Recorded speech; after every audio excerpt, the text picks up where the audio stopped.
something wrong?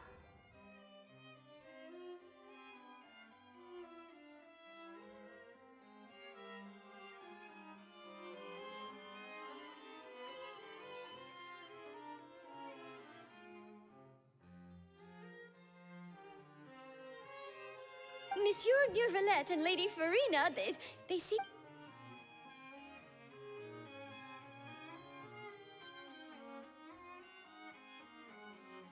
Like I said, I've already explained everything.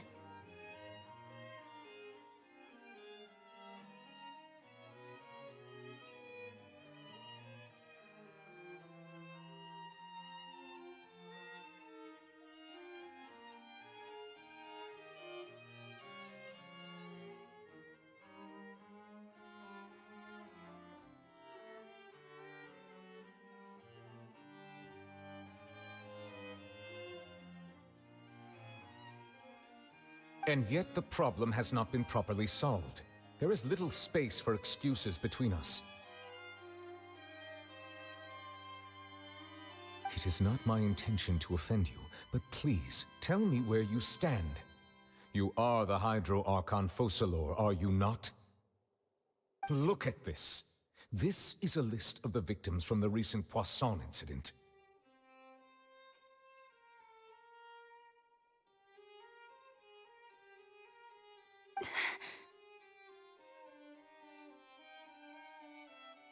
You mean... they're all...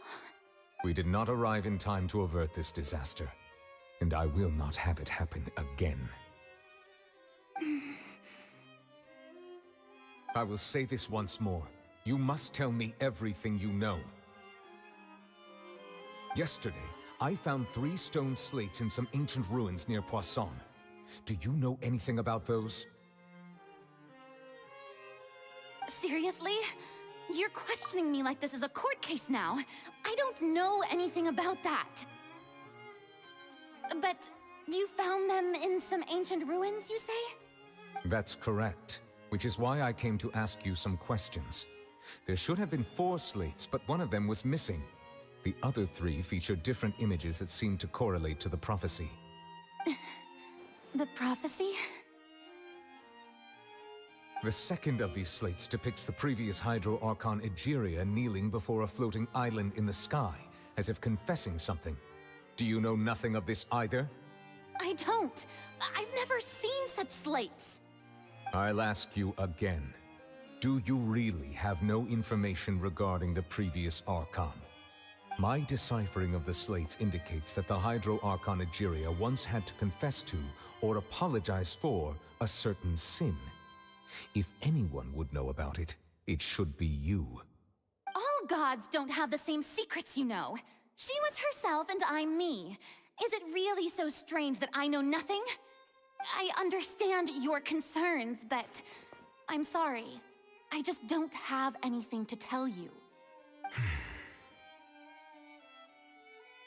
Forgive me for saying this now, Lady Farina, but I have long known of your various secret investigations into certain matters. There are several indications that you have been investigating the prophecy on the sly. This is not strange in itself, considering that you are the Hydro Archon. But it is strange that you should also claim to not know any of Egeria's secrets, as well as do nothing following your inquiries. You have never been as superficial as you have presented yourself to be, nor are you a fool. And yet, your behavior is very inconsistent.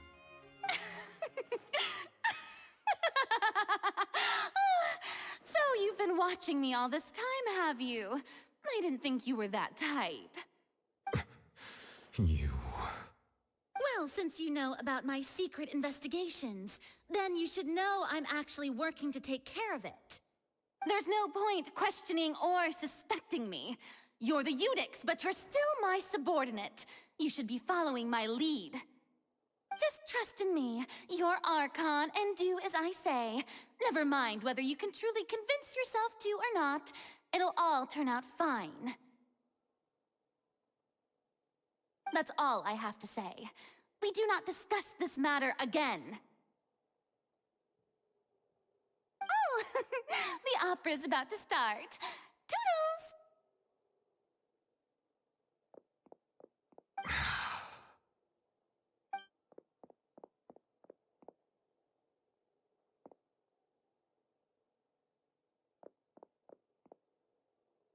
Did Farina not notice us standing by the door?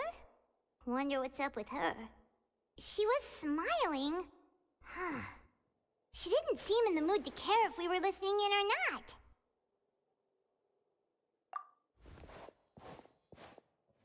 I assume you've been outside for a while now? Oh, you noticed. Seems Farina didn't even realize we were here. She was in a great panic, though I cannot discern the reason. Our discussion reached impasses time and again, a state of affairs that we cannot allow to continue. Still, I do not understand. Dialogue is the basis for understanding, so why did she keep refusing to engage?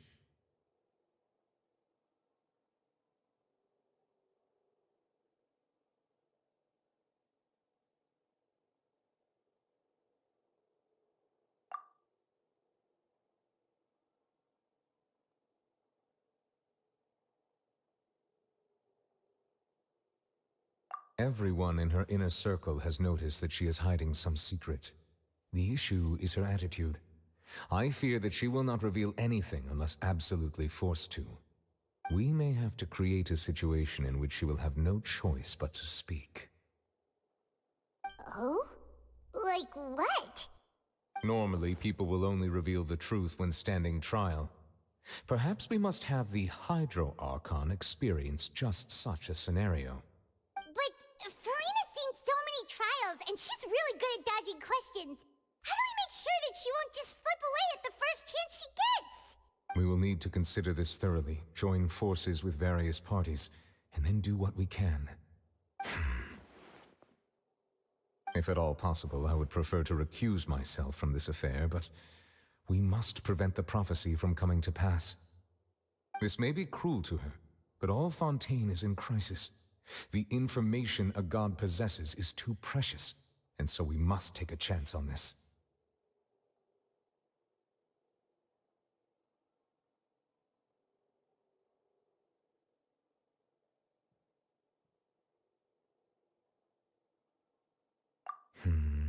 But who will lend us their aid to do such a thing?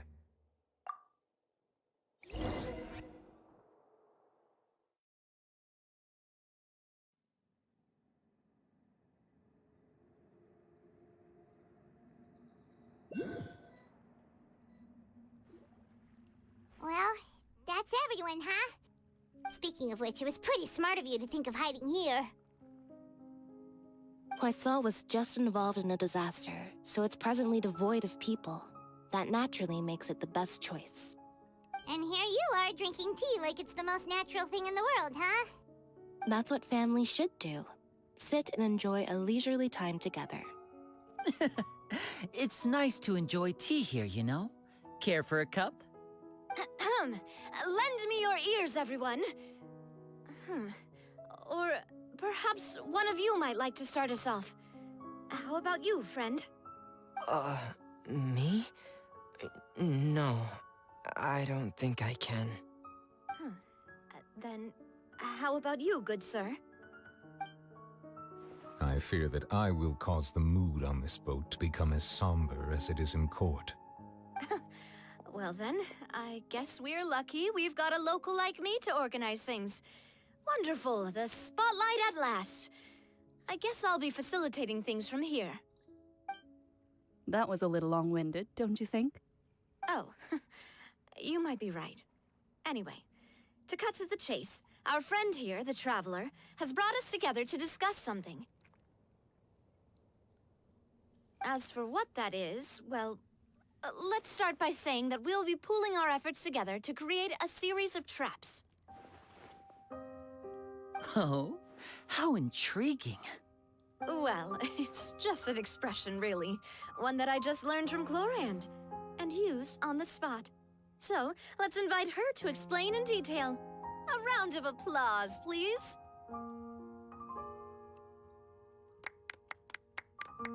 Huh?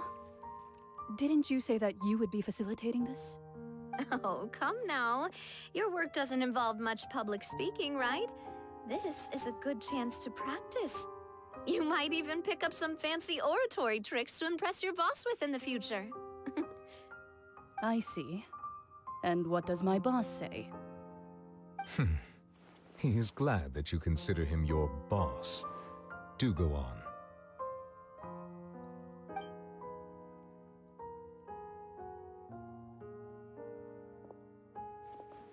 In that case, do any of you have experience hunting? Not that I recall. Fremine and I once used a wooden stick in a basket to catch wild rabbits when we were younger. As for Lynette, oh, right. You were sick that day, weren't you? I've also gone diving to catch some fish before. Does that count? I'm afraid not. You may or may not have heard, but Fontaine once played host to a group known as the Marechaussee Hunters. Though that was their name, they did not hunt animals, but rather various monsters left behind by the ancient dynasty of King Remus. Today, Fontaine's monster population has already thinned greatly, so the hunters have blended back into society, taking up arms in other lines of work. They even left a unique methodology of hunting in their wake. A trap comprises of the following components: bait, a trigger, and a containment device. Sometimes a lethal implement will also be necessary to deal with the prey. So, if we were to build a trap together, right now, what would you choose to build it with? For me, I would prefer something basket-shaped. Pigeons and rabbits will see the bait and naturally enter the snare. Our line of work requires a deft hand, and we're some of the best in the industry, so you can count on our techniques. You used some of those techniques while moving the people of Poisson, didn't you? My subordinates mentioned that you even performed some magic for the bawling children. Yes, and I even managed to gather some intelligence in the meantime. I'm quite the multitasker if I do say so myself. I'm afraid I can't claim that as my strong suit. I prefer more stable methods, like placing bait in the water and waiting for the fish to come within reach. That's the kind of method I would count on. Calm and steady.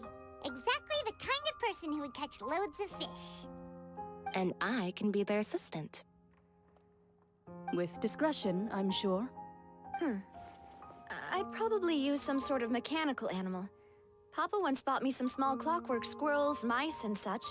When placed in the forest, they can attract others of their kind.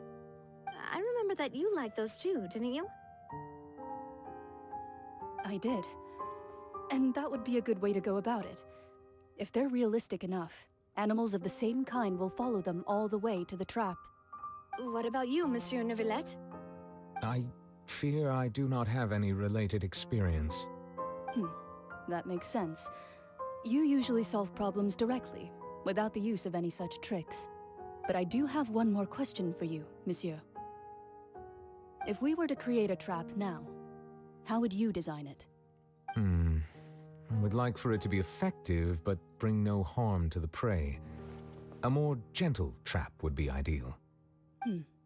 Kind, as always. However, our intention doesn't necessarily change the containment device and the type of implement we need. If we wanted to kill the prey in one strike, we would need a powerful implement. However, that also goes for prey that must be captured and safely contained. Wait, why's that? Only a hunter who's a true expert at subduing their prey can snare it without harming it. The line that divides life and death is often exceedingly thin. So are we going hunting together? Huh. We hadn't thought of seeing ourselves as hunters. It kinda works, but maybe it's still not the best metaphor. If our means of capturing and dealing with our prey is to put them on trial, then the hunting metaphor is actually quite accurate. But we shall require much more courage than any hunter to judge a god, a being whose seat is an exalted throne. Oh, so that's what's going on. Sounds very interesting.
Astra Abyssosk.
What's the hurry?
You want to outrun the law, you need to know how it works.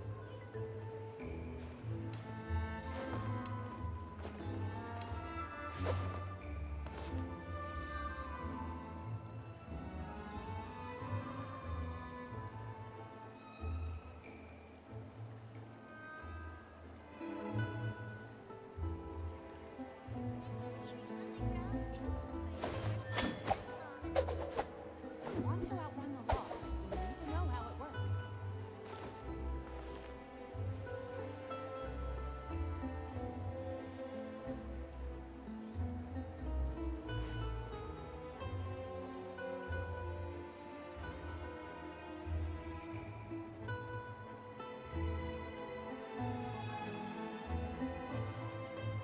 Come on, let's get moving. We're not frozen in place after all. If you want to outrun the law, you need to know how it works.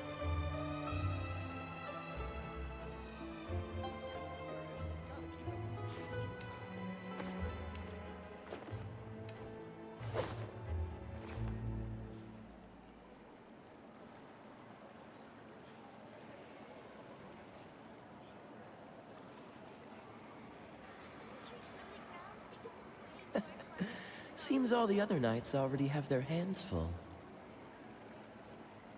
If you want to outrun the law, you need to know how it works.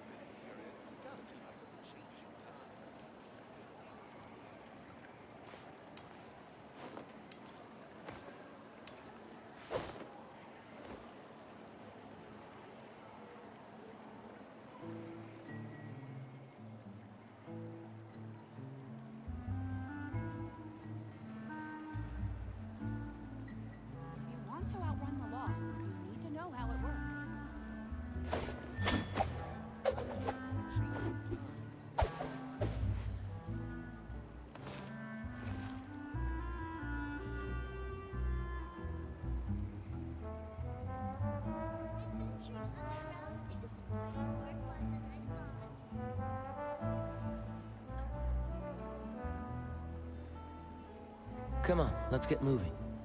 We're not frozen in place after all. If you want to outrun the law, you need to know how it works.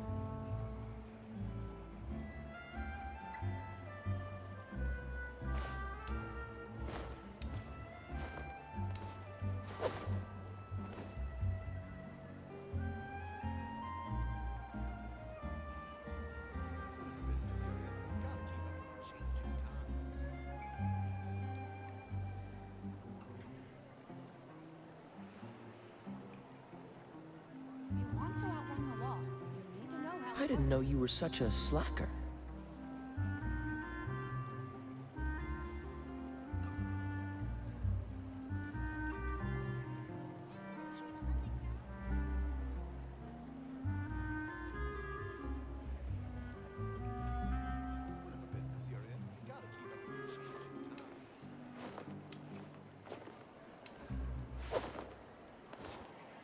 If you want to outrun the law, you need to know how it works.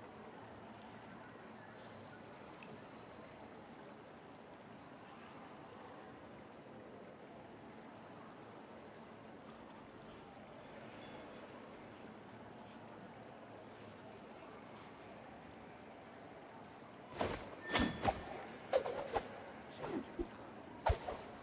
want to outrun the law, you need to know how it works.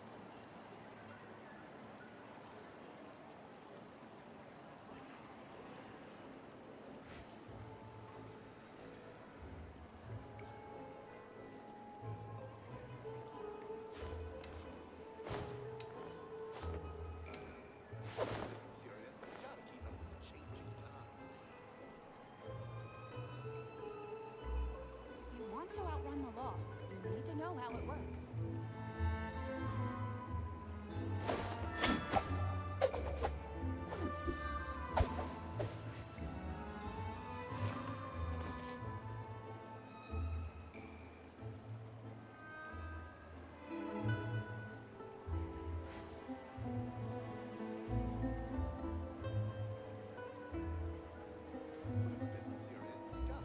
If you want to outrun the law, you need to know how it works. If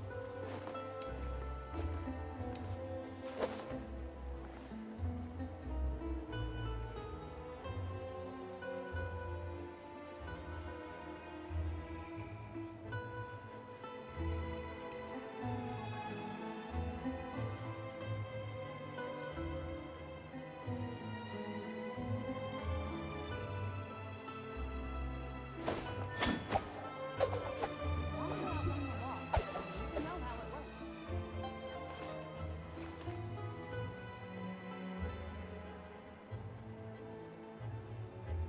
Adventuring underground is way more fun than I thought. Come on, let's get moving. We're not frozen in place after all.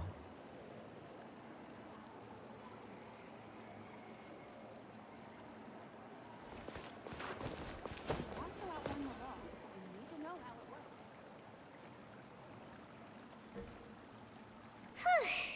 It's been a tough few days, hasn't it? So much has been happening.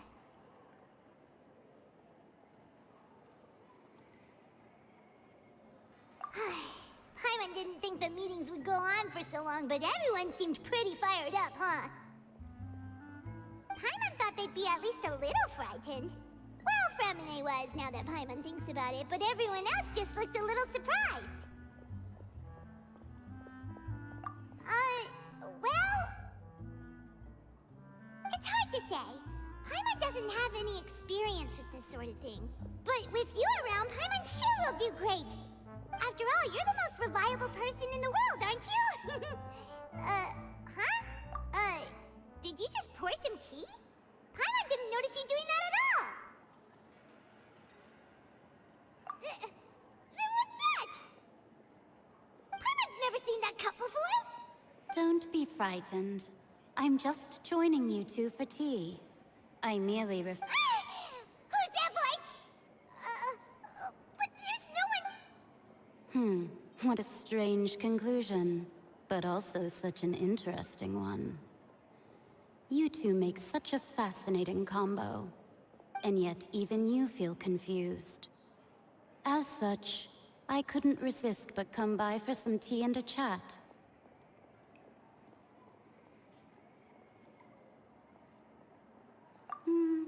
Consider me a passerby, just accepting a commission from my friend's disciple on a whim.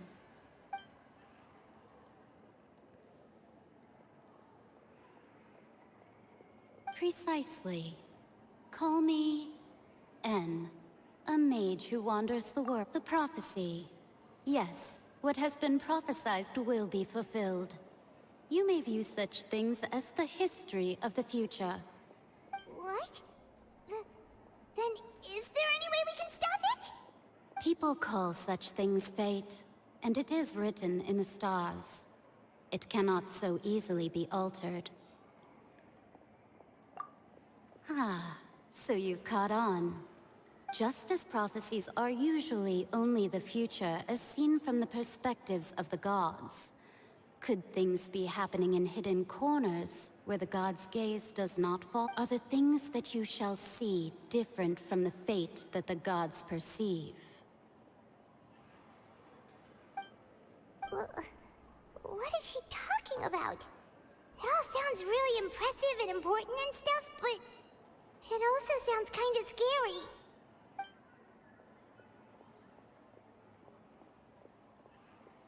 I believe that you understand, right?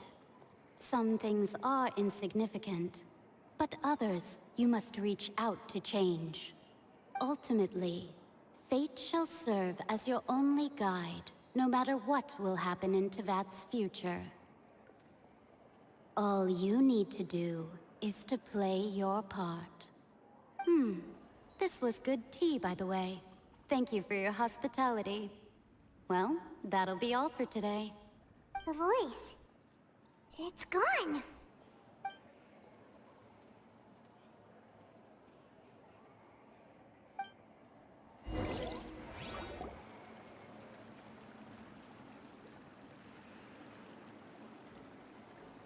What? I want to hear someone talking. All right, coming. Hey, it's you who's getting lazy, okay? Well, I see I've walked in on some lively banter. Luna!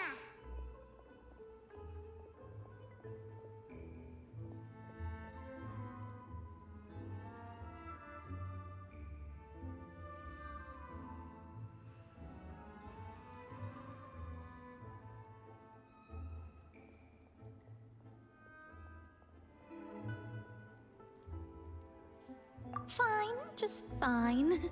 I went to take part in that Steambird panel. Not all Fontanians are pessimistic about this. One journalist mentioned that sitting around and waiting for the end to come would be wrong, and that they should make their own rescue preparations. I agreed, so we had a brief chat with her. Did she have pink hair by any chance? Why, yes, it was Charlotte. I assume you've heard of her, no? That daredevil journalist? I'm in full support of her view.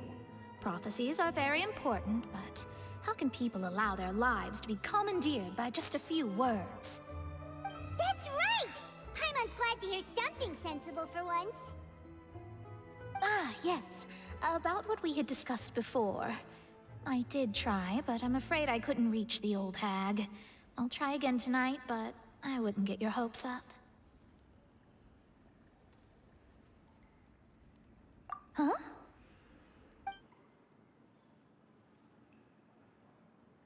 Goodness gracious.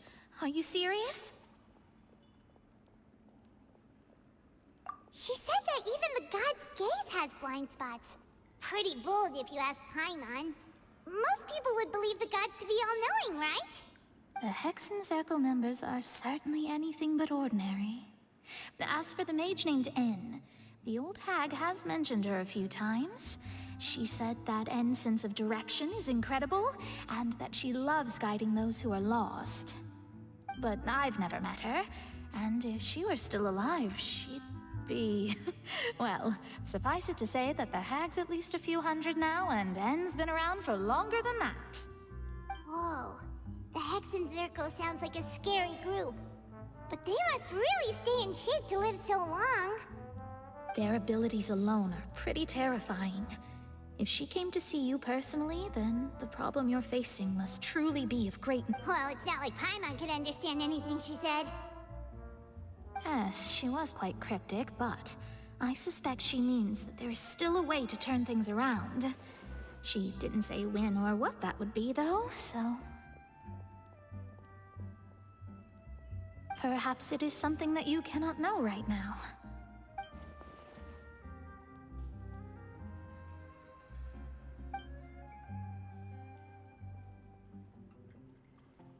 Traveler, Paimon, are you two all right? Oh, we're fine. We're just a little down right now. It kind of feels like the end is coming. I see. I feel that same sense of desperation, too. I guess you could consider me someone who has often witnessed fate. So far as I have seen, it cannot be swayed. But even so, I still hope for, and believe perhaps that's what En was trying to tell you. Not to lose heart, and to believe that what you are seeing playing out before you is not yet set in stone. I did originally think of steering clear of all this, but I couldn't. Even if this is all futile, I still wish to help everyone. If we don't struggle to the last, then how can we face the end when it comes? Huh. You do have a point. There I go, talking about astrological principles again. Sorry about that. The moment I start talking about work-related stuff... I need to get going. It was worth trying to comfort you, even if only a little. I believe that you'll help those who are struggling in the same way I did. I suppose that might be why we always seem to meet by coincidence. Paimon feels kind of moved by what Mona said, but also kind of sad too. Hey, Traveler, Paimon suddenly feels like going outside for a walk. Let's go. Let's walk around the city, shall we? There's a few spots we always like to walk by.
Huh?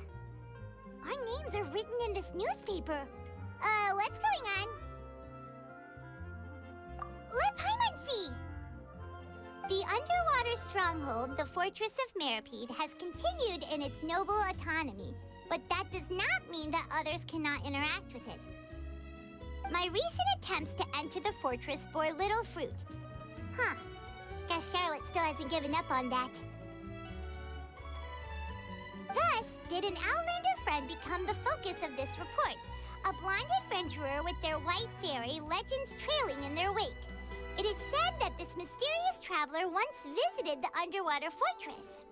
So while the fortress's interior remains a mystery behind closed doors, do not fear, for the tales of the traveler contain surprises in spades. Journalist Charlotte's biggest scoop yet, the Traveler's Trail, World Walker. Huh. Charlotte took so many awesome photos of us and we never even noticed her. She hasn't been able to get a hold of anything at the fortress, so since we're easier to find, she's using us as the subject matter instead? Ugh, seriously? Well, fine. Those headlines and photos do look cool, so Paimon will forgive her this time.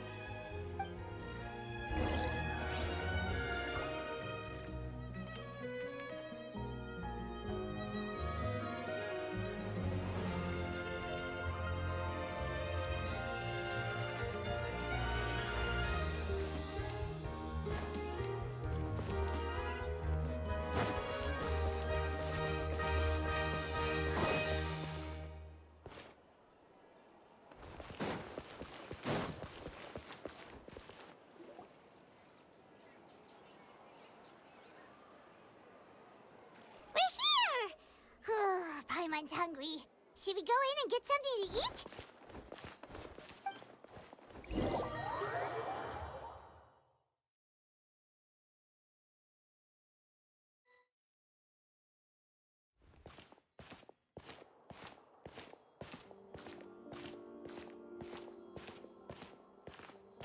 Hey, quick! Look! That's the limited edition only 16 slices a day cake!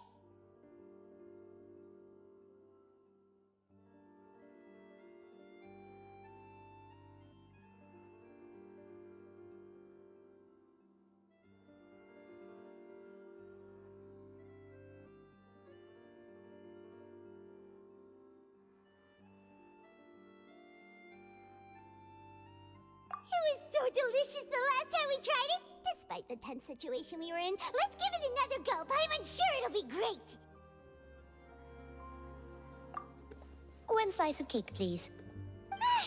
Someone showed up after all! Oh, wait, you're the one from the Palais Mermonia. Oh, are you here to buy cake too? It seems Monsieur Neuvillette was right. You really can eat. Wait, did he really say something like that? That's right. Even he has his own preferences when it comes to food. As for me, I love the cake and coffee here. Do you come here often? Usually every day. Every day? It's part of my daily schedule, apart from work. I shall have my cake and coffee. Then what if someone told you one day that this place would be closing soon, and you wouldn't get to eat cake here anymore? What would you think? But why would it close? Well, Paimon doesn't know either, but maybe the waters will rise tomorrow. You know, like in the prophecy. Oh, the prophecy. To be honest, I haven't paid much attention to that. No, still, even if there'd be no more cake tomorrow, that wouldn't keep me from having some today. No, it's the same for eating in general. You might not be able to eat tomorrow, but if you can do so today, then you should carry on. That's what people call living, you know. Huh. Don't be sad. Excuse me, could I have 2 more slices of cake to go? These 2 slices are for you. Sijuin said that this kind of expression you're making is what humans call being sad. Oh, you know Sijuin? I sure do. She was born before me, and she sometimes comes to the surface to teach us things about humans. She said that humans are creatures that are saddened easily, yes, and you can only lift their spirits by feeding them delicious food. So please try the cakes here. I've got something else to do, so I'll be going now. You two try to stay in a good mood after eating, all right? Bye.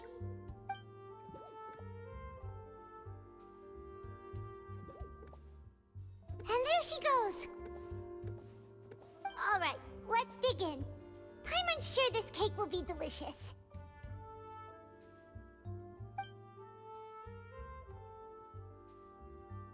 It's more delicious than last time, and the flavor gets even better with a sip of tea.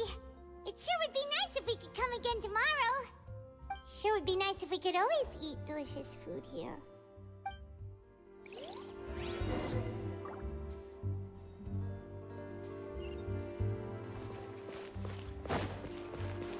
What's the hurry?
office. Let's go look for Charlotte and have a chat.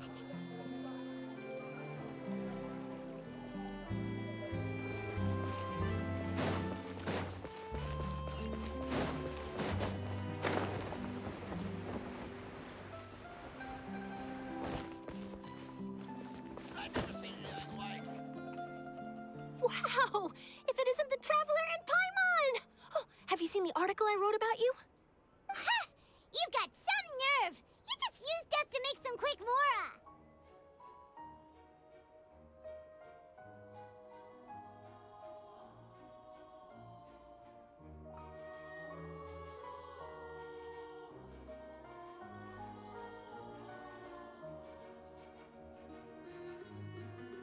Oh, you needn't worry about that. I heard that you were in Poisson some time back, so I sent you a letter to discuss just that. It appears you didn't receive it, though. It's all right, though. I've set aside the amount intended for you. I've even set the table with some food. Really? Oh, you're the best!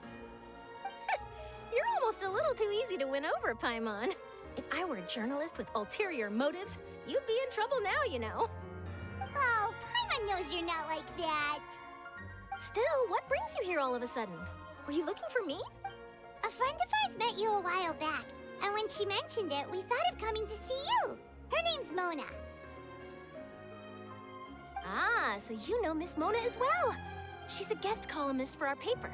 A really good one, too. She's so young and already such a brilliant astrologist. So she mentioned me? What did she say? She said that you're a real daredevil of a journalist. Nice. In which case, can this daredevil journalist dare to request an exclusive interview with the legendary Traveler and Paimon? Huh? So your article in the paper today doesn't count? Oh, of course it doesn't. That was more like live photography. What I'd like to do is dive deeper and ask you to talk about the things you've seen and experienced.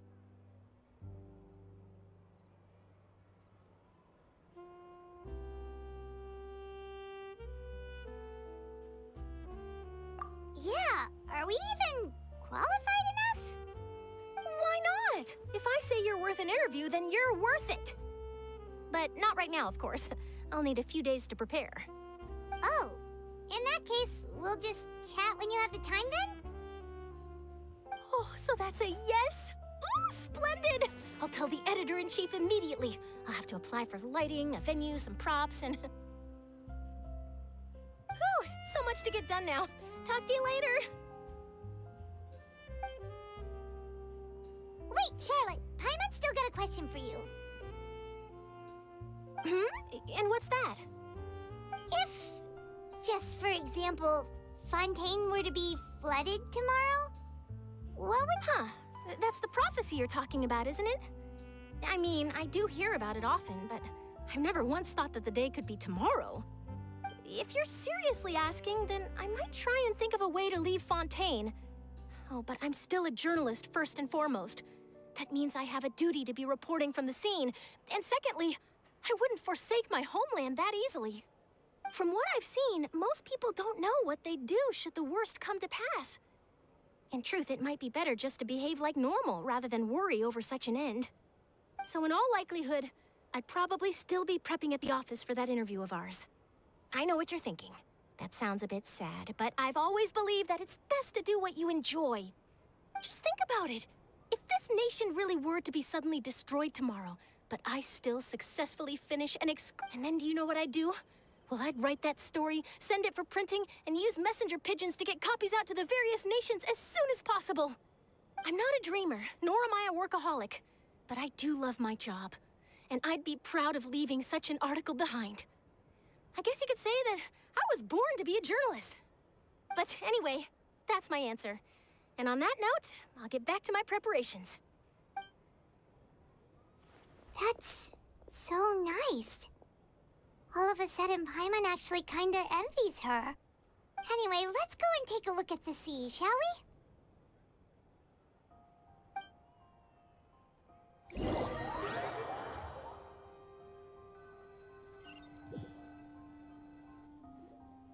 The sea breeze and scenery can be a pretty soothing combo, huh? thinking.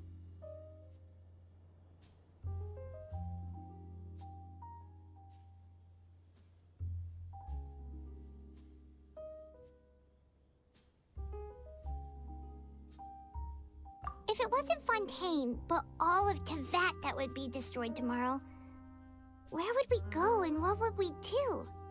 No, Paimon should ask, if you could choose, what would you like to do?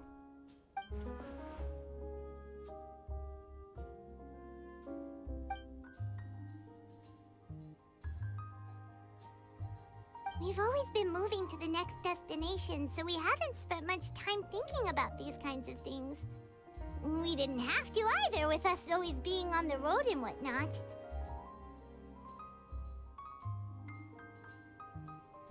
You mean, still traveling?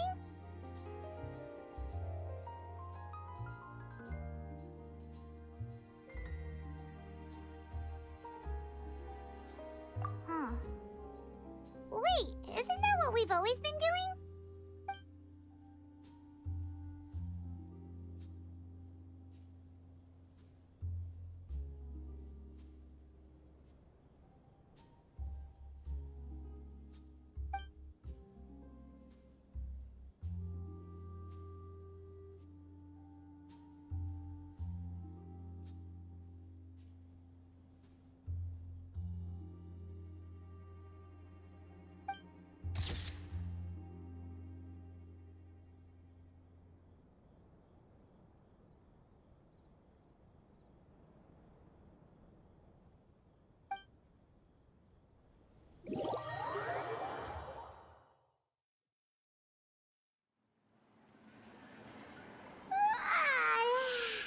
Feels like you'll grow mold if you stay here long enough.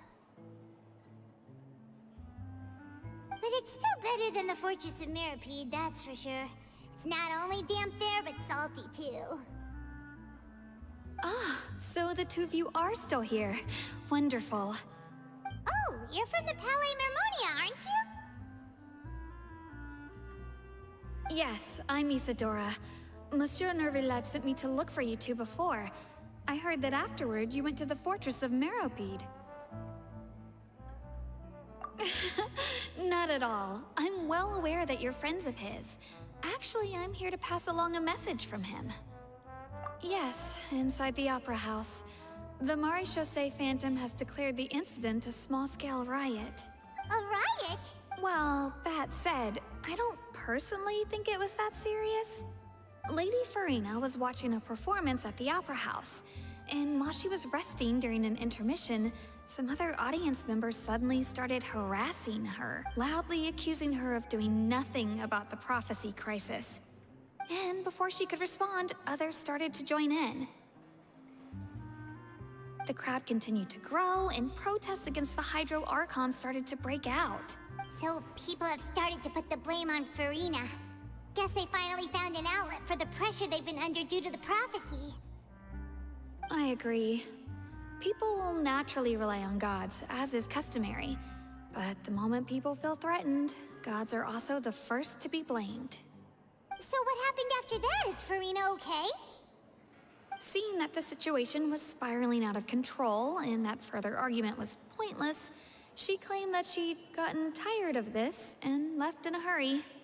The Maréchaussée Phantom had their hands full maintaining order and did not catch where Lady Farina had gone. Only when things had stabilized did we realize that she had gone missing. So, you mean she's still missing? That's right. The Maréchaussée has dispatched many people to... That said, I don't think there's much to worry about. She is a god, after all.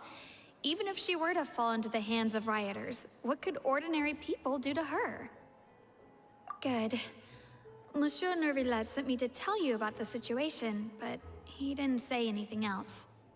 Don't worry, this is more than enough to go on. Thanks for keeping us informed.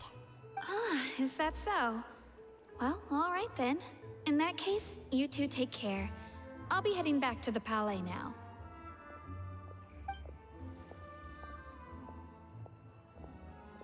Well, sounds like we should hurry over to Poisson then.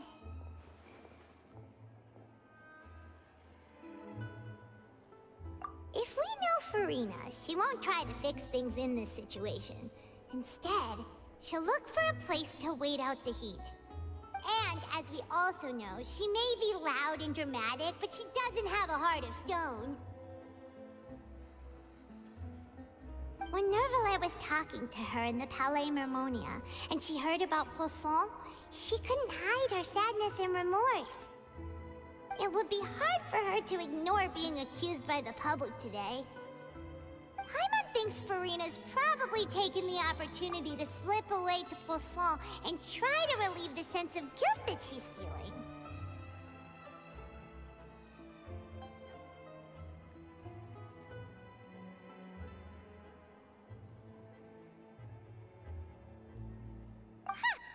Well, what do you think? Paimon knows the answer, of course, but Paimon can do the analysis to back it up, too. Cool, huh?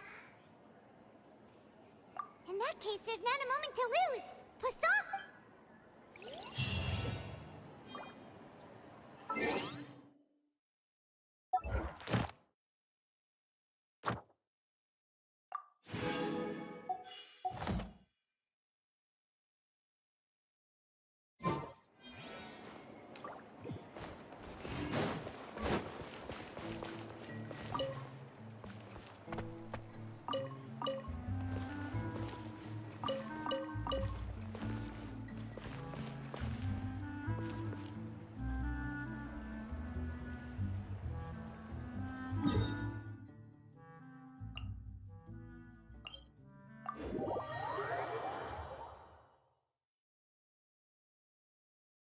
This place looks deserted.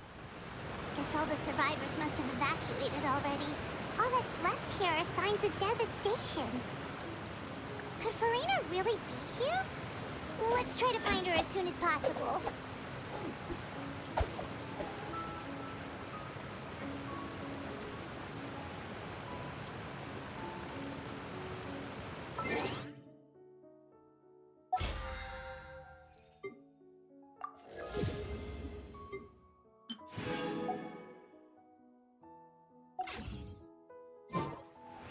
I didn't know you were such a slacker.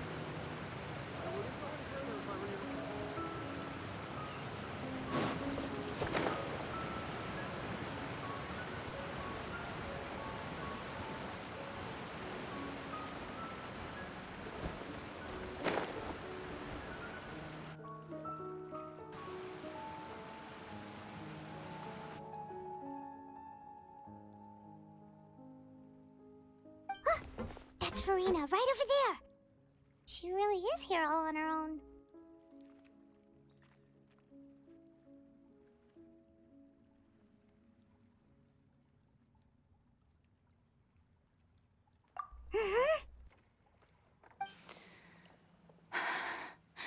Should I just give up?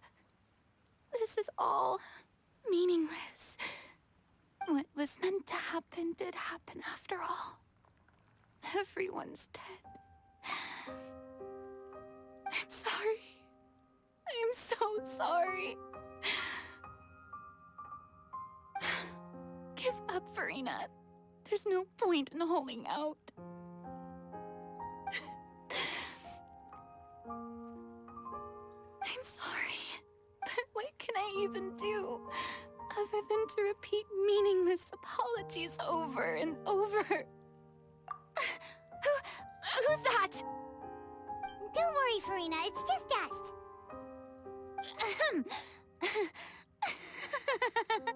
So it is you, blonde traveler from another land.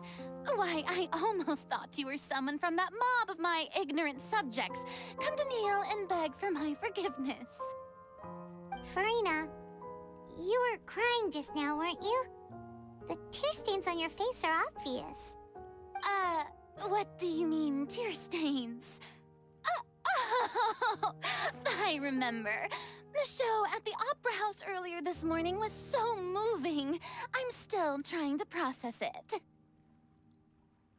Who did that uncivilized rabble think they were? Disturbing my enjoyment of the arts. They even dare to tout their Archon. I must teach them a lesson. I can can just imagine their twisted and frustrated faces once they realize that, oh, and I'm sure Nouvellette and those people from the Maréchaussée Phantom are freaking out right next to them, too.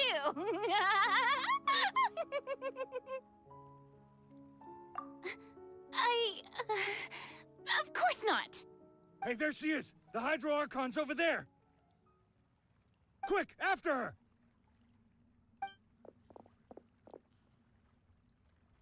Farina, those people seem to be after you.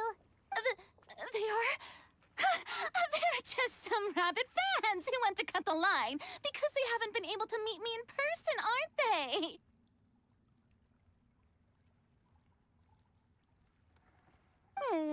That's against the rules. I can't let them get their way.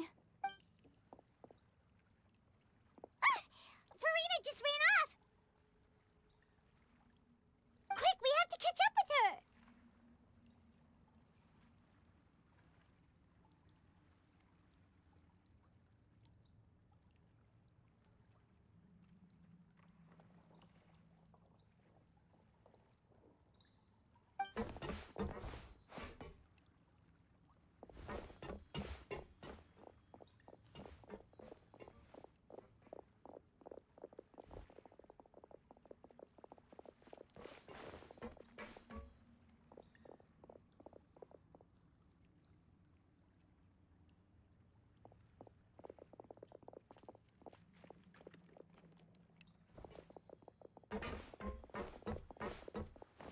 This should be the place, right?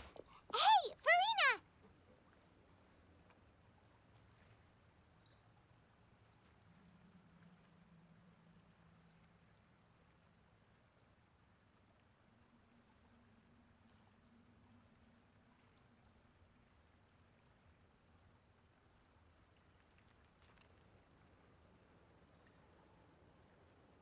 There's a good hiding spot over here. Quick, come to Paimon before the rest of them catch up to you.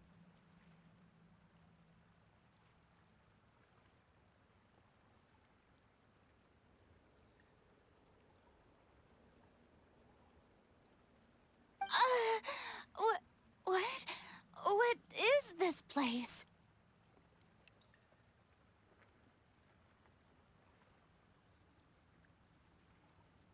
Hurry, they're almost here.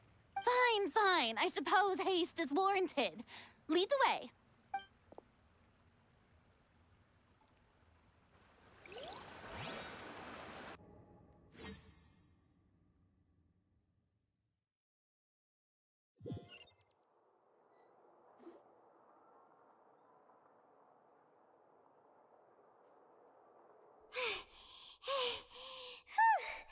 Paimon's exhausted.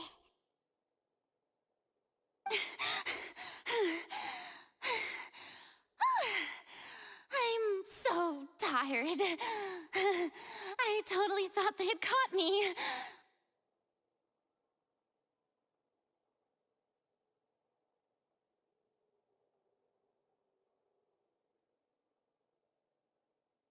No, I mean, I merely gave in to the sheer enthusiasm they displayed.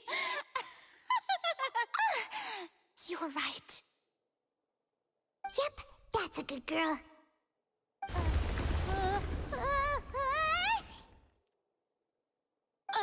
What's happening? The ground's shaking. Yeah, a quake of this kind preceded the flooding in Poisson, didn't it? It can't be. It's happening again. Well, there's no need to worry too much about that. Nouvellette's made some emergency plans, so the evacuation should go a lot smoother this time. Yeah, I hope you're right. But the people of Poisson, they've already...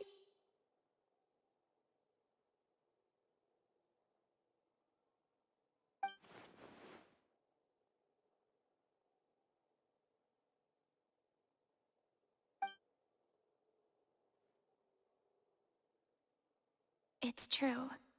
I've been investigating the prophecy for hundreds of years. I once had informants all over Tevat, searching for clues and feeding information back to me. I've tried all kinds of ways, too, to hold back the sea, anything to keep the coastline from advancing. But all my efforts proved to be futile in the end. Really, the truth has been clear to me for a very long time. We cannot make an enemy of the divine. No matter what we do, the will of the heavenly principles will have its way, and the prophecy shall be fulfilled. Give up. I do love the sound of that phrase. It would mean finally coming to terms with fate, but also for me to finally be free. Indeed, I've thought about giving up so many times, especially after we almost lost Poisson. Fate is really unreasonable, isn't it? It has no heart and obeys no rules. The prophecy has only just started to come true, and so many people have already lost their lives.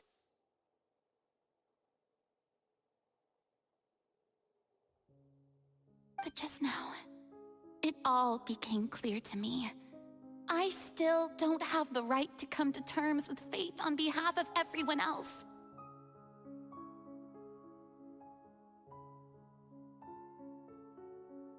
As long as the final moment hasn't come, it's still not too late. Don't worry. I will keep hope alive for everyone until the very end. Well, that's enough for now. I got the impulse to play the stricken maiden, but honestly, considering my rank and station, that wasn't a good fit at all. Don't take any of what I just said seriously. How could I possibly let Fontaine fall to the whims of trivial prophecy? Come on! Paimon could have sworn you were actually being honest just now.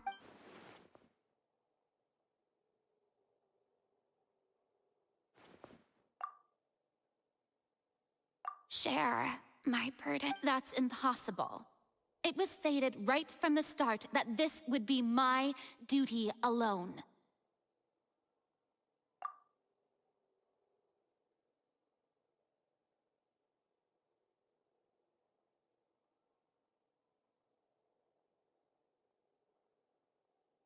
A witness.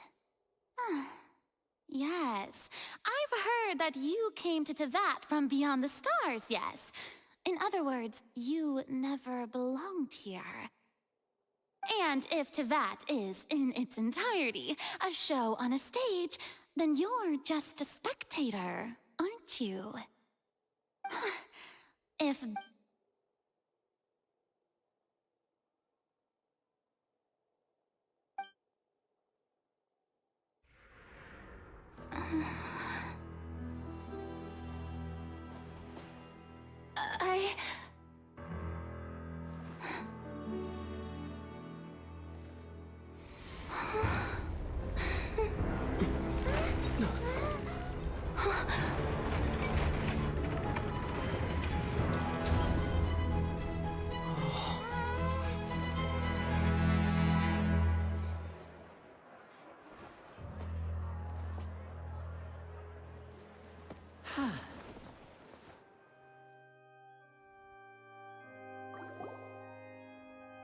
Ladies and gentlemen, this concludes my opening performance.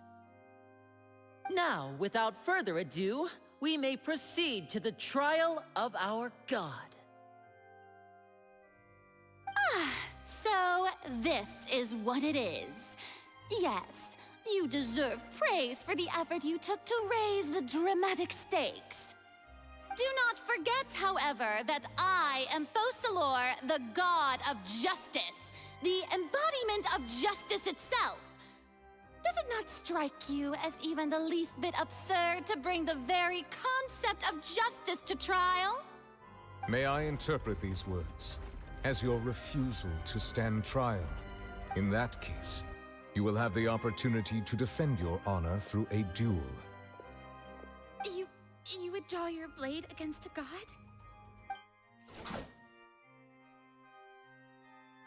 I see.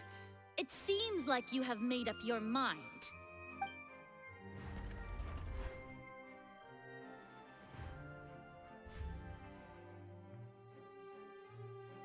Paimon can't believe it.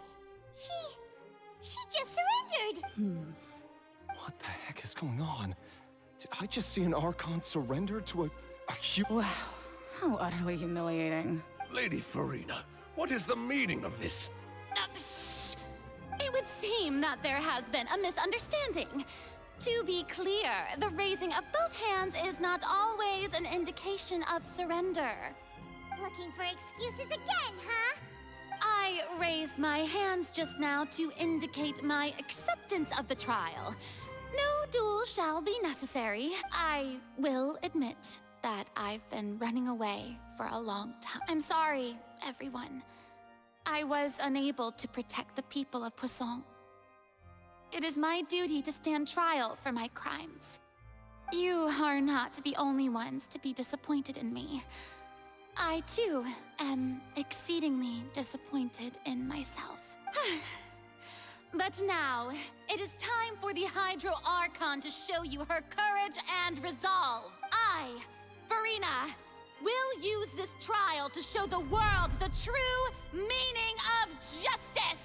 This time, I will protect you. Applaud and rejoice. One of the most outrageous and fantastical arcs known to the opera epiclese is now unfolding before your eyes. Mark my words. This shall be one of the most exhilarating and brilliant shows ever to grace the stage of Fontaine. The trial of the Hydro Archon, Focalor, will now begin! Woohoo! Oh, now we're making history. Why does it feel like Farina just took over the whole thing? Like, come on! Didn't she just get forced to stand trial for her? Also, even though she's still acting super dramatic, she is taking this seriously this time, right? All right, then. Who will be my opponent in this trial? The court asks the prosecutor to please take the stand. Is that so? Very well. Then please speak, witness of Tivat, my accuser and fated opponent.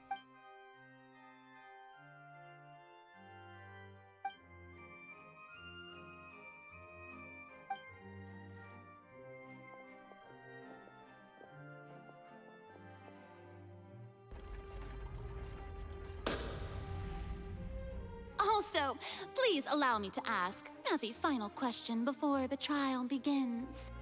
Just how much work did you do to force me onto this stage? Well, we did do a lot of prep after the meeting that day. I can go over the tasks assigned to the Spina di Rosula, since they were rather straightforward and easy. Navia, the president of the Spina di Rosula. Most of the people who participated in the disturbance this morning were my subordinates.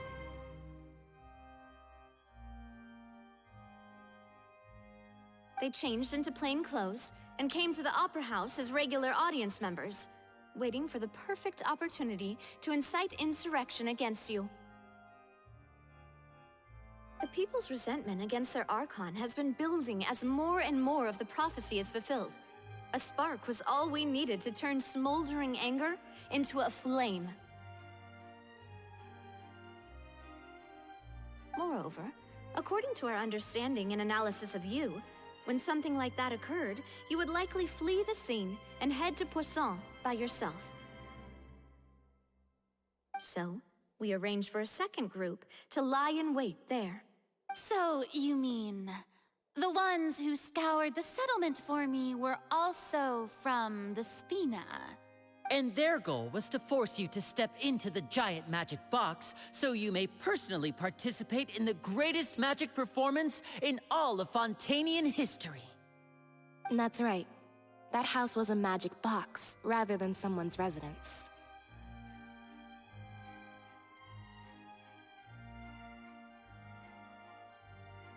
As the super ultimate version of the setup that I used when I first performed at the Opera Epiclese, the volume of the box was increased by a whole order of magnitude, and the distance it traversed was the entire gap between Poisson and Aranias. Its cargo, of course. was an Archon instead of a human. My thanks, Farina. Without your help, we could never have pulled off such an extraordinary performance.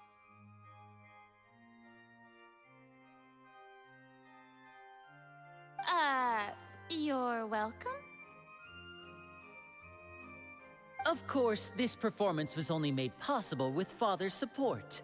The House of the Hearth spent a massive amount of labor in Mora to pull this off.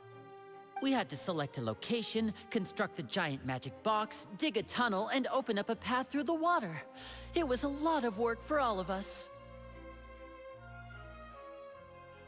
So, in other words, the earthquake that we felt within the giant magic box was just a normal tremor from the transportation of the whole house?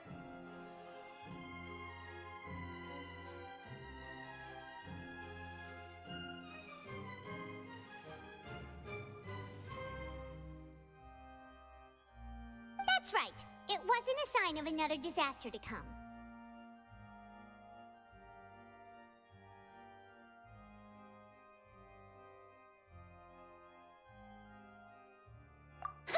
Then, I can guess Nervilette and Cloran's parts.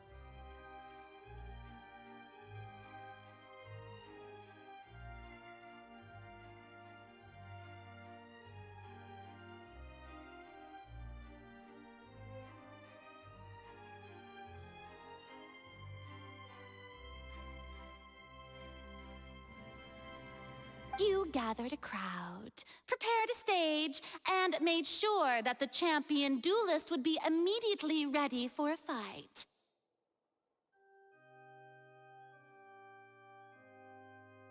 Also that as soon as I appeared on the stage, the trial may commence without a hitch. Am I right? Yes, that is correct.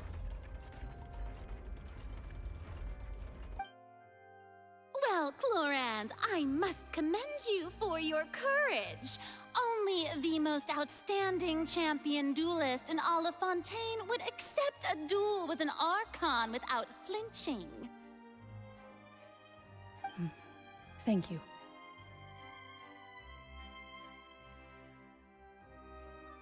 As for you, Traveler, I suppose your role was to keep me distracted with conversation once you found me in Poisson.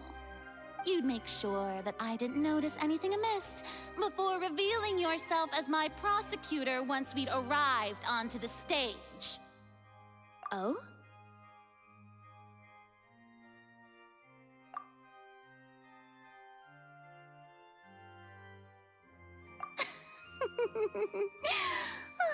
Is that so?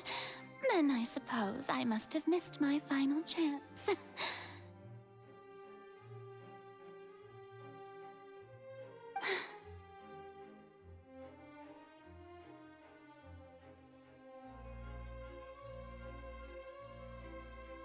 It's fine. It matters not. What's done is done. The stage is already set, so there's no reason to disappoint the audience. Let's see this trial through to the very end.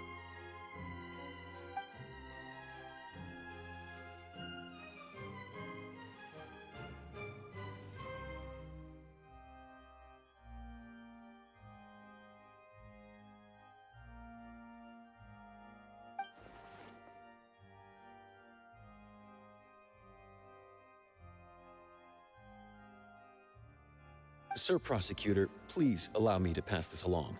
This is a document that Miss Charlotte applied for and received permission to share with you during the trial. According to her, it should speed up the proceedings.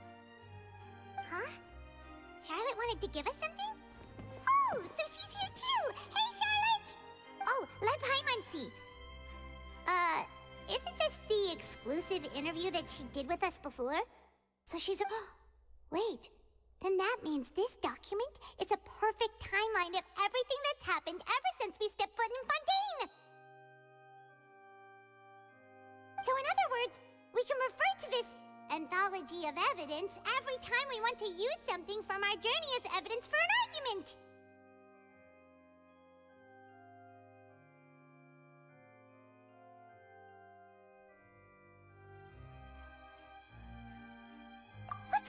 confirm the information in it.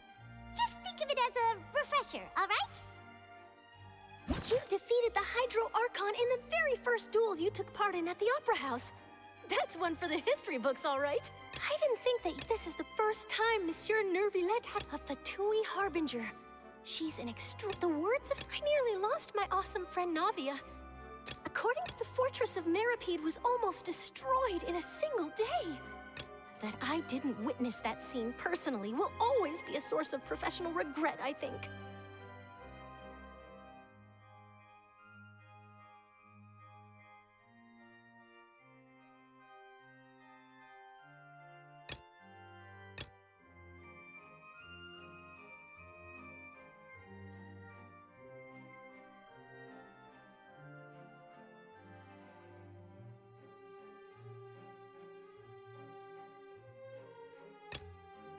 You defeated the Hydro Archon in the The prosecution and the defense are both in position. The trial shall now begin. Oh, come on, Nervillette. There's no need to repeat all the unimportant legalese.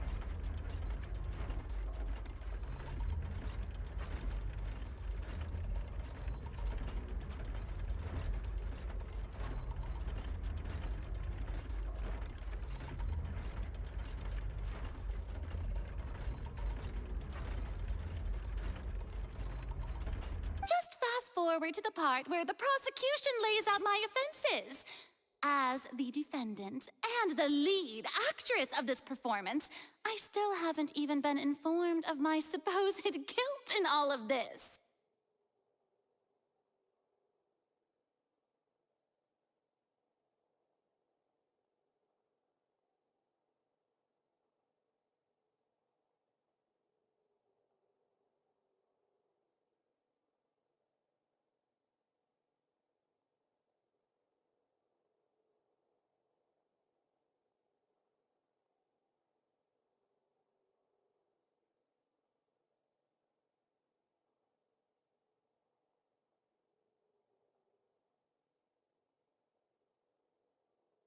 Of course, it is only natural for humans to struggle to understand the actions of a god. However, you will need more than that to convict me of a crime. That's true, but my charge here is unrelated to your conduct as an Archon. Instead, I would like to charge you as a fraud who's never been the Archon in the first place.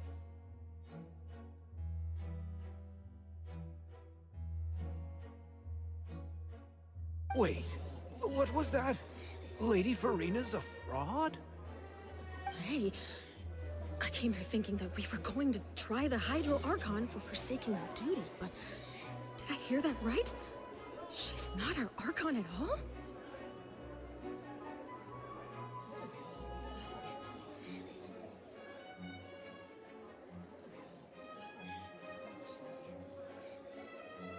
Charge accepted.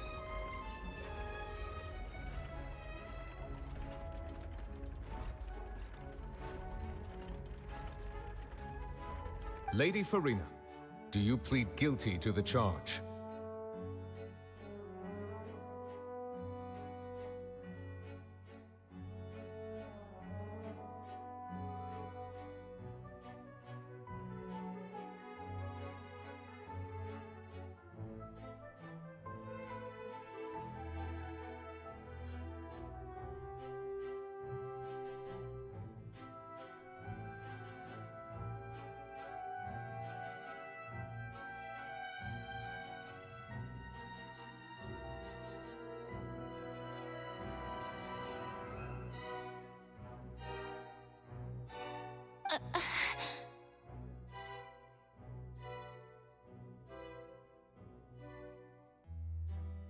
Lady Farina.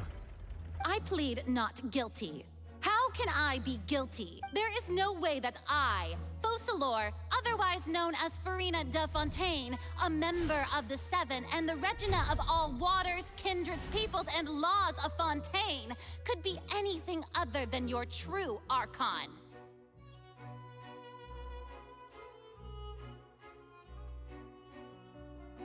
Yeah. Even though Lady Farina can be rather eccentric, isn't it going too far to doubt her very identity? Yeah, I've never questioned her identity either. Sure, Lady Farina can be super irresponsible, but what grounds does that prosecutor have to make such a huge claim? I have cause to believe that common sense will prevail in this case. Many of the members of the audience have known me as the Hydro Archon ever since they were born. There would be no fooling their memory.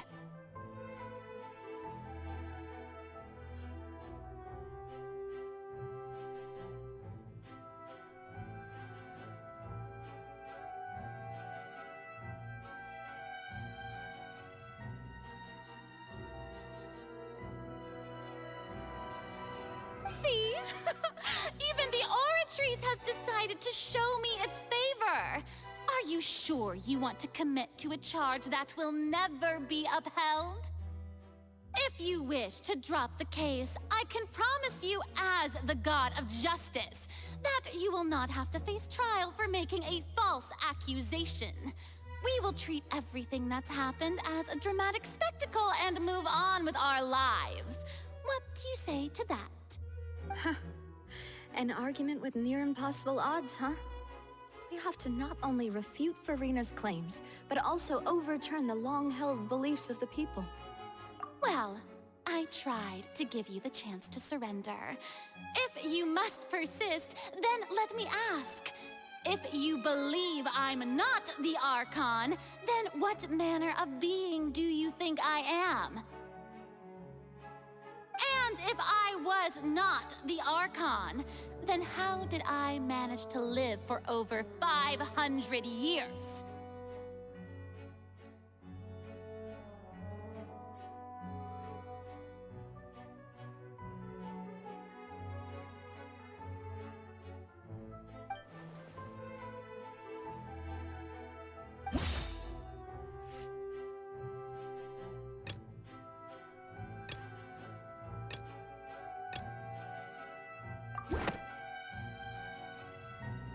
First of all, you may be a member of another long-lived race, which would allow you to naturally possess an extended lifespan. And second of all, even if that wasn't the case, there could be other ways to extend your life. Who gave you that idea? Was it the knave? You'd sink so low as to use a harbinger's words against me. A curse? I once thought it possible that the aura of an Archon might naturally resemble a type of curse. But in light of this claim, perhaps what I sensed was not your divinity, but a curse after all.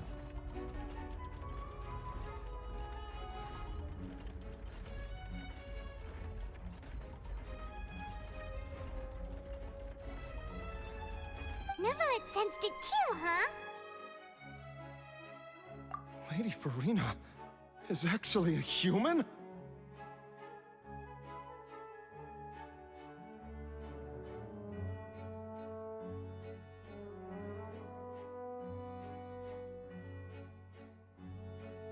Well, it is true that it's extremely difficult to tell humans and gods apart just by looking at them. It's not impossible.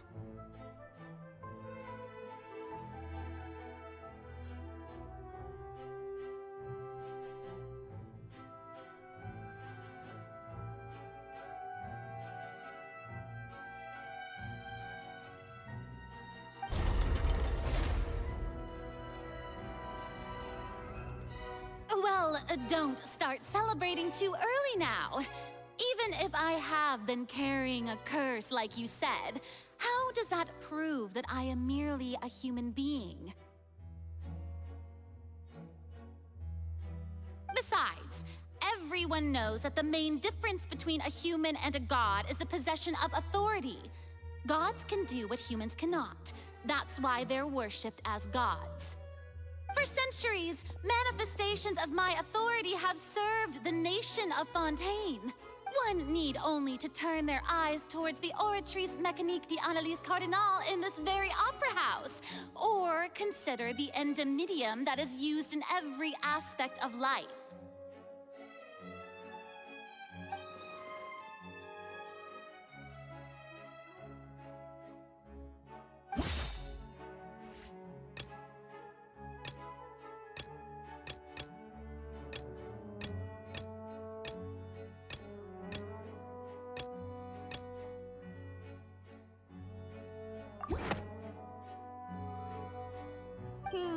That doesn't sound...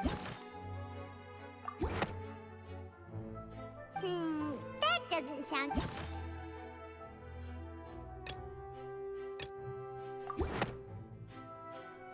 You tried to reference the Oratrice, but weren't you as confused as all the rest of us when the Oratrice declared Child to be guilty without any proof? Otherwise, you should have come up with a good explanation for that by now.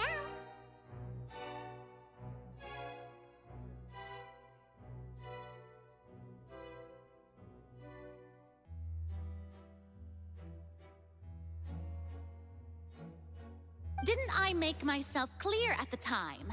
The decisions of the gods are naturally difficult for humans to comprehend.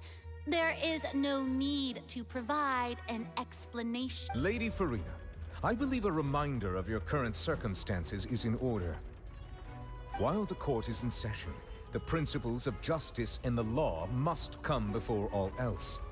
While you are an Archon, you are also first and foremost the defendant in this trial. You will prove yourself unable to defend against the prosecution's charges if you continue to withhold vital information against the rules of the court. I never thought you'd use that kind of rhetoric against me. That was no trick of rhetoric, Lady Farina. I've merely reiterated the rules of the court. Rules that all should respect and follow.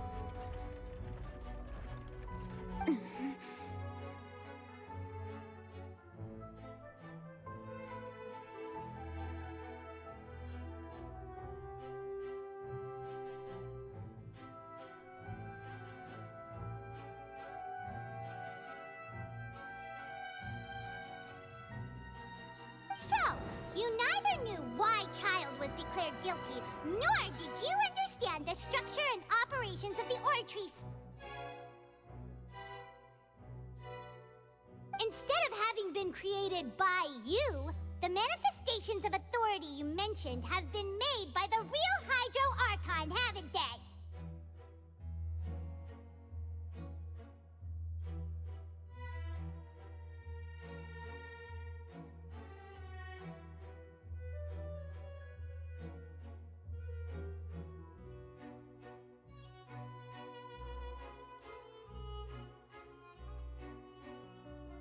The real Hydro Archon.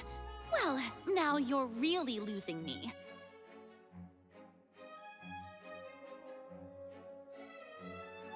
It is true that I did not know why the Oratrice gave out a guilty verdict that day. But the Oratrice handed out that verdict unilaterally, and it has been operating independently ever since it was first created. You can't argue that just because a divine creation is flawed, that the god behind it must also be no god at all. She's still throwing out all kinds of excuses. Seems like she's confident that we won't be able to produce proof that she has no power over the Oratrice.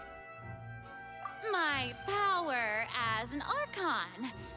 There are many ordinary citizens in the audience. How can I just carelessly demonstrate the formidable power of an Archon? If that poses a concern, I'm prepared to extend my protection to the audience. You don't need to go that far. Aren't you the Hydro Archon? Or is it that you can't even wield the power of Hydro, much less the authority of a god? Indemnitium! Yes! It's all because of Indemnitium! all Archons derive their power from the faith of the people, and I've converted the people's faith in justice into indemnitium. Thus did I give up all of my divine power to provide everyone with energy for their daily lives. Have you ever seen a more magnanimous god?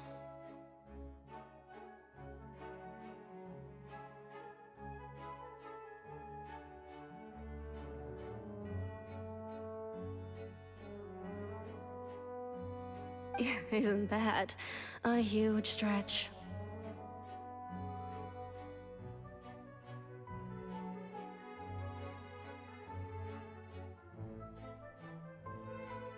Yeah, no matter how generous an Archon can be, how could they give up all their power? Can a god with no power even still be called a god?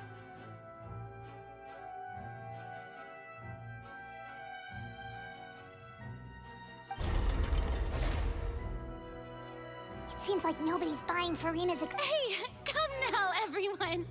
Please don't stare at me as if I was a liar. I'm still the same Farina you knew, right?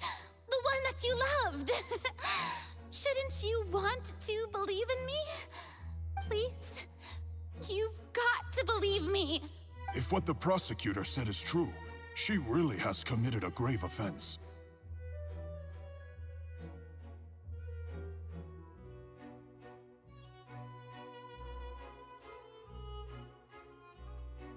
Did she deceive all of us? And all of our parents and grandparents too? And then all of our ancestors? Ever since they were born?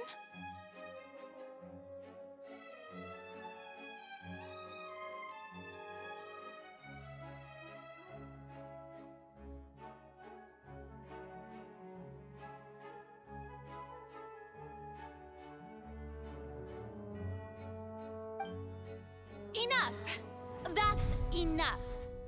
Tell me then, if I'm not the real Hydro Archon, then who is? If you have no evidence of another Hydro Archon's existence, nor can you find anyone who can back up their claim to be such, then what grounds have you to say that I'm not actually the real deal? Wow, she came up with yet another argument. How can we refute her now? Seems like she really doesn't want to give up.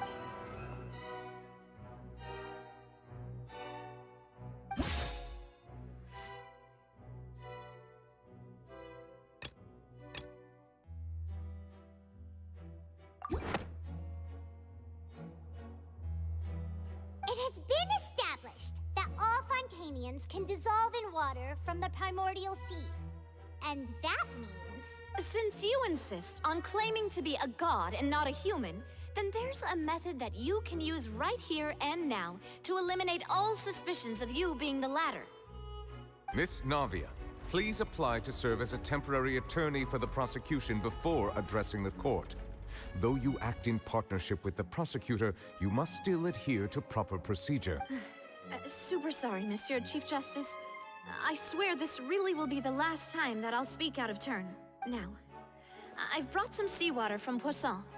As everyone knows, a massive flood struck the area not long ago, taking many lives, including those of some of my closest friends. So, Miss Farina, would you dare to touch some of this seawater? If we are to believe that you are indeed the real Hydro Archon, touching this seawater would have no effect on you. All it should do is strengthen your case. But if you don't dare to touch it, then we would have basically proved the reverse. Oh, and I must remind you that after the disaster at Poisson, nobody wants to see any more people dissolve.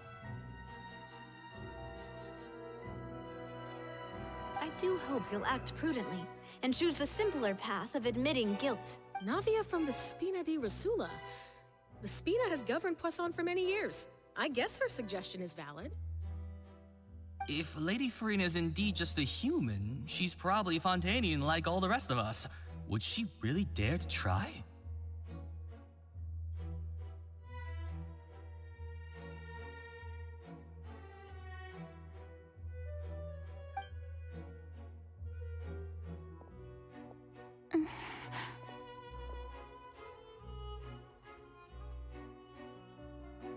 Lady Farina, this test has been unilaterally proposed by the prosecution. As it falls outside the realm of standard court proceedings, you possess the right to decline participation. Well, of course he had to tell her that. But refusing to participate is basically the same as a confession of guilt. She's just staring at the water without saying a single word.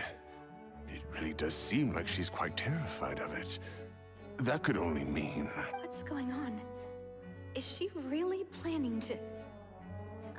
that's not what we thought she would... Due to the inherent risk of the test, Lady Farina, you may... Hey!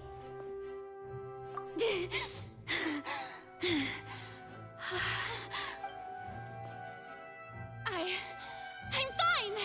Look at me, everyone! My hand is still here! I haven't been dissolved! Will you believe me now? I really am your Archon! I'm nothing like a normal human who would fall apart as soon as they touch this water! Really? Was this not the most obvious thing in the world? Miss Siegewin? If you're present, Miss Siegewin, please come forward and attend to the defendant. Siegewin? Don't be nervous. It'll just take a few seconds. That should be enough. Please announce the results of your evaluation to the court, Miss Siegewin. As everyone doubtlessly saw, Miss Farina was displaying symptoms of hyperventilation and flushed skin. These indicate that she was experiencing the adverse effects of exposure to primordial seawater. The extent to which she was affected is the same as other humans when exposed to primordial seawater of a similar concentration. Thank you, Miss Siegewin. Lady Farina, you may return to the defendant's stand. Oh, wait. What did she just say? I didn't get dissolved. Shouldn't that be enough to prove my innocence? Well, considering your tendency to run from your problems, we did originally prepare a direct sample of the seawater around Poisson.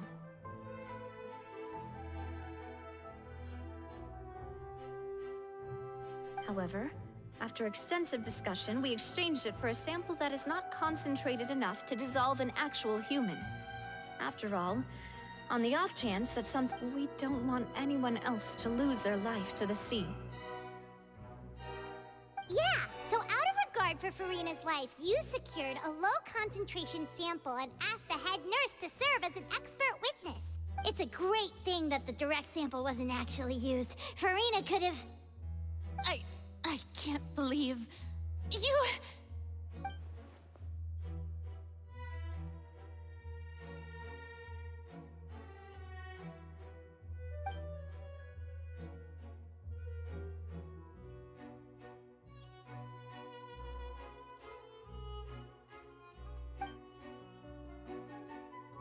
Listen to me, everyone. Please don't give me such cold and disdainful looks. What happened just now didn't prove a single thing. Think about it. How can you conclusively prove that an Archon can't also be affected by the primordial seawater? Also, if I was really just a human, why would I dare to just put my hand in that kind of water?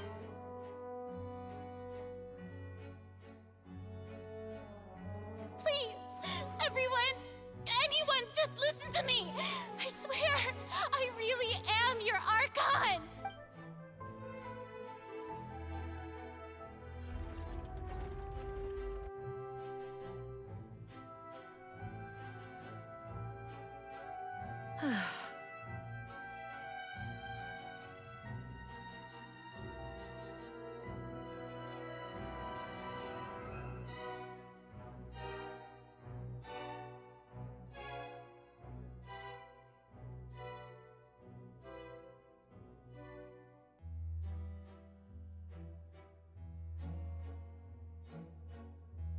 I don't think anything she says at this point will sway anyone. The odds are just too stacked against her now. With all the things that have been said, Paimon doesn't think there's any way left for Farina to win. I believe the time for arguments and presentation of evidence has come to an end. If there are no objections, we will move on to the final judgment.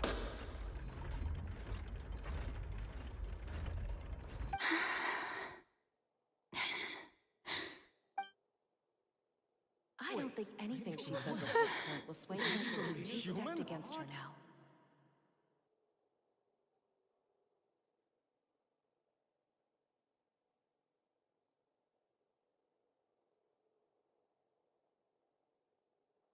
In my capacity as Chief Justice, I shall now render judgment on Farina's misrepresentation of herself as the Archon of Fontaine. As a human who knowingly deceived her fellow citizens, Farina is guilty.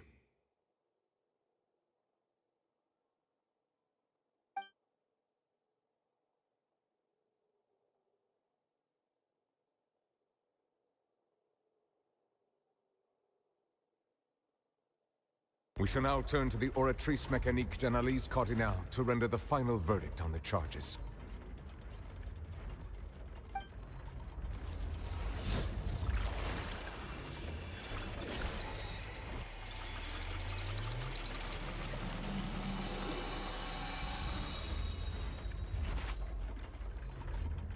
According to the judgment of the Oratrice Mécanique d'Analyse Cardinal, Farina is... Well, what's wrong? What's the Oratrice's verdict? No, the Oratrice also displays a guilty verdict. Isn't that correct then? However, the exact wording of the verdict is thus: the Hydro Archon, guilty to be punished via the death sentence.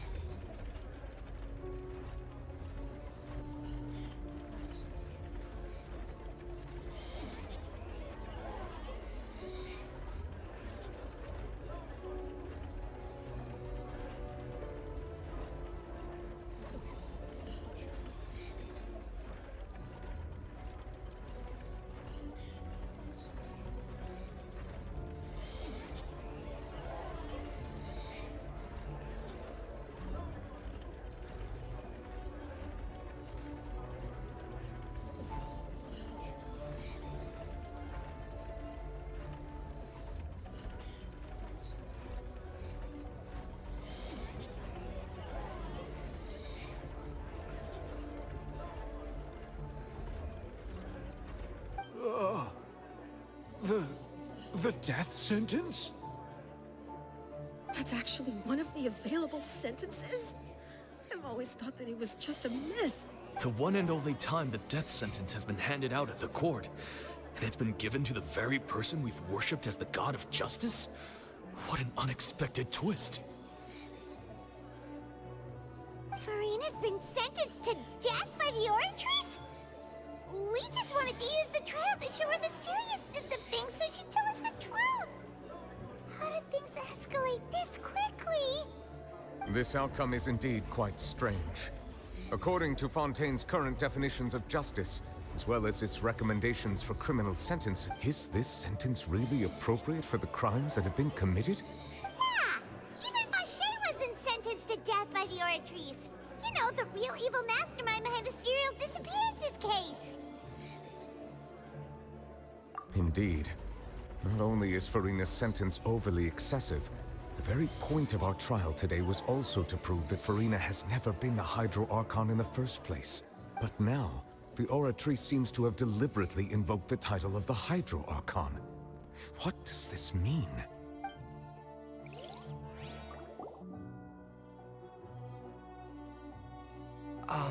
Excuse me, if I may interrupt.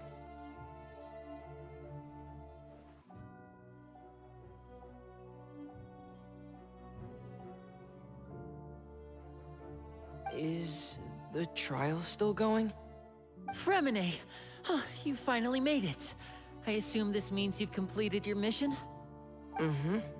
Any mission Father assigns to me will always be top priority. Is that the first prophecy slate? Huh. So the knave privately arranged for Fremine to try and find the missing slip? I looked everywhere and finally found it at the bottom of the sea. It took me a long time to get around some dangerous stretches of water. But has the trial already concluded? Then doesn't that mean I've come too late? Thank you for your hard work, Mr. Fremine. Please allow me to review the record left on the slate. Traveler, I believe that you have already seen the other existing slates, and would like you to come here and confirm their contents. Huh? So what do you see? What is it?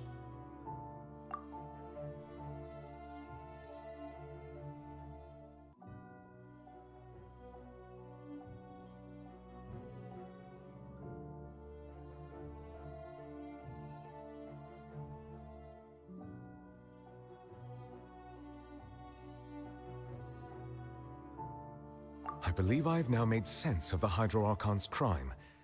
It has to do with Fontaine's lost history. Huh? Isn't the Hydro Archon just guilty of deceiving her people?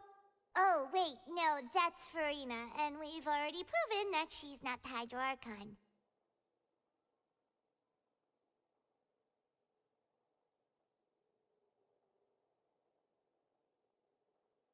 So when you say Hydro Archon, do you mean the real Hydro Archon we've been kinda talking about? In truth, everything that you've encountered in Fontaine up until this point can be traced back to the contents of these stone slates.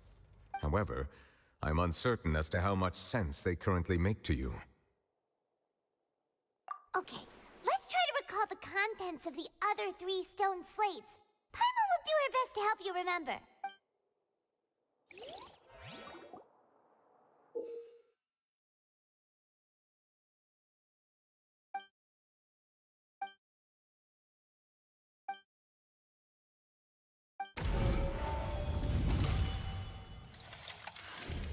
The first stone slate describes what you just said. It seems to show the previous Hydro Archon using her divine power, and then the Oceanids turn into humans. Does that mean that Fontainians are transformed Oceanids? Oh, Paimon wasn't expecting that. But if Oceanids can turn into humans, then perhaps this process can be reversed as well. The second stone slate shows Celestia floating in the sky, and the Hydro Archon and her people worshipping it together. But the heavens still brought judgment down upon them. This must be the point when the Hydro Archon and the Fontainians were branded with their original sin. Does this mean that the original sin and the Hydro Archon sin are the same thing? The third slate shows the Hydro Archon sinking into the sea surrounded by many people. That reminds Paimon, didn't we also watch that happen to someone else? Well, the fourth slate is the prophecy the Fontainians have been talking about. People dissolving into the sea, the Hydro Archon crying on her throne, and so on. We didn't believe that such a crazy disaster could happen at first, did we? But that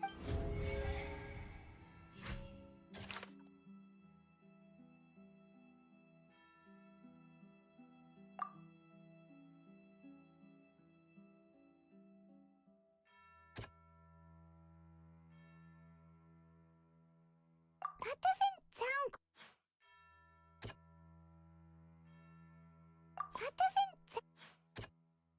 That doesn't... We know from the case of the serial disappearances of young women that Fontainians can be dissolved in primordial seawater, and this might be the reason that Fontainians can dissolve.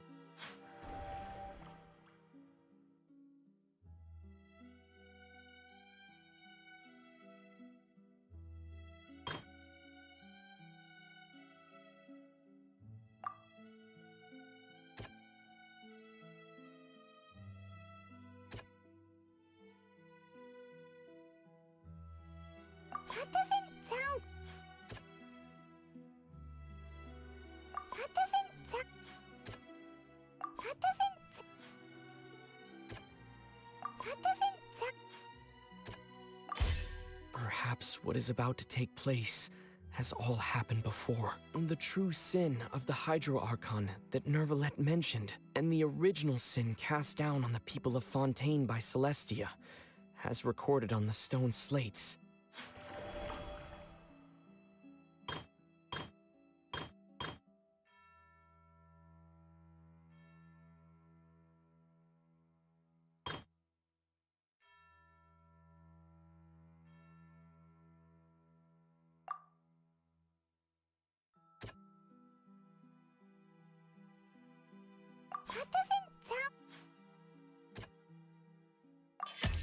it's not as simple as falling into the sea. When Navia fell into the sea, her consciousness was subjected to judgment. The stone slates show the people gathered around the Hydro Archon in the sea. Could that be alluding to the same thing?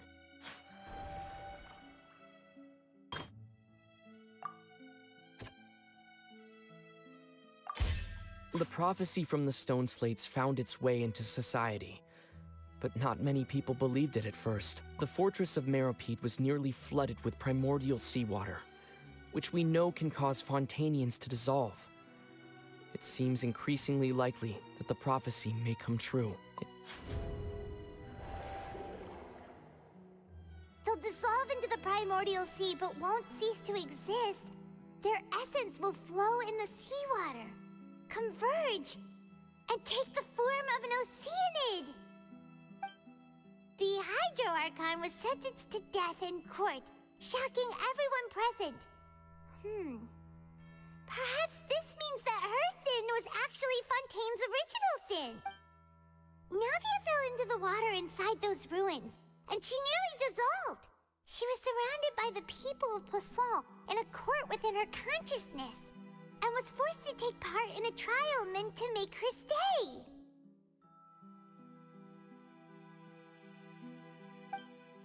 The eruption of the primordial sea at the fortress of Meropide was the surest sign that the prophecy was about to come to pass no matter what. The stone slate's contents can all be verified by recent events. If we combine what we know together, loads of truth should come to light.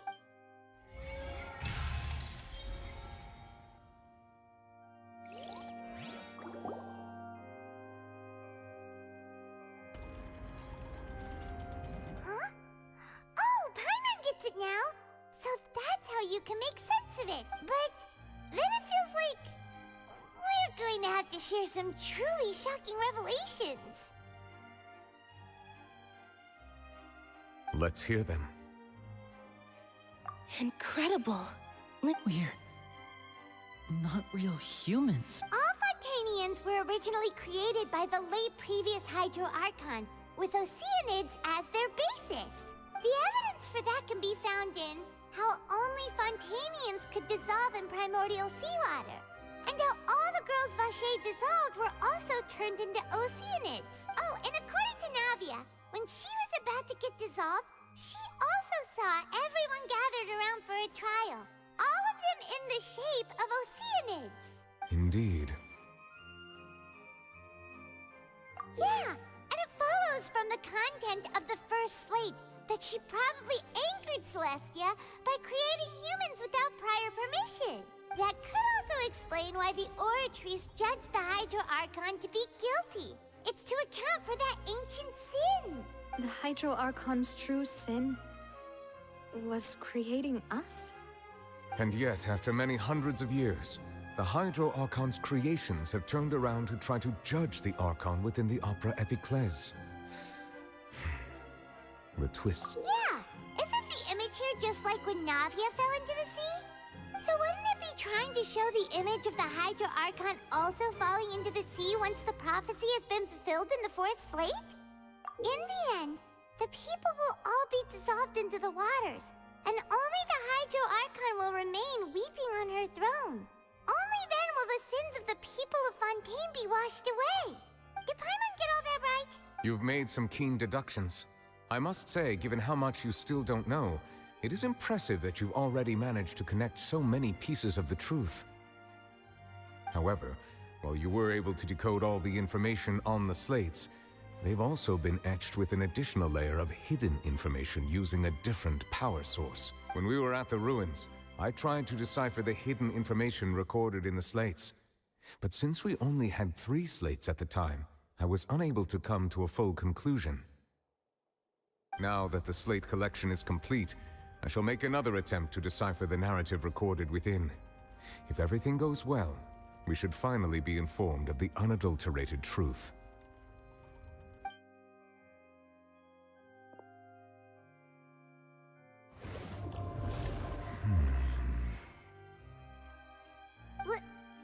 Well? I believe I should share this truth not only with you, but with all the people of Fontaine as well. I will try to briefly summarize it for you.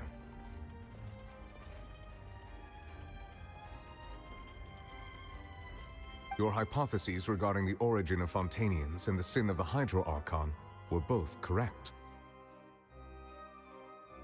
In the Fontaine of old, the previous Hydro Archon sensed the yearning of her Oceanid familiars for life on land.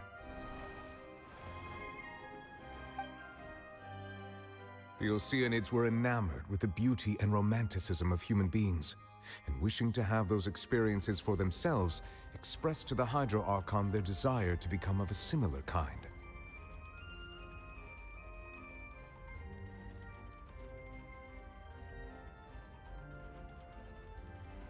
However, even though water as an element is intricately linked with the power of life, the Hydro Archon, as one of the seven, did not possess the authority to create a new form of human life, not one to give in.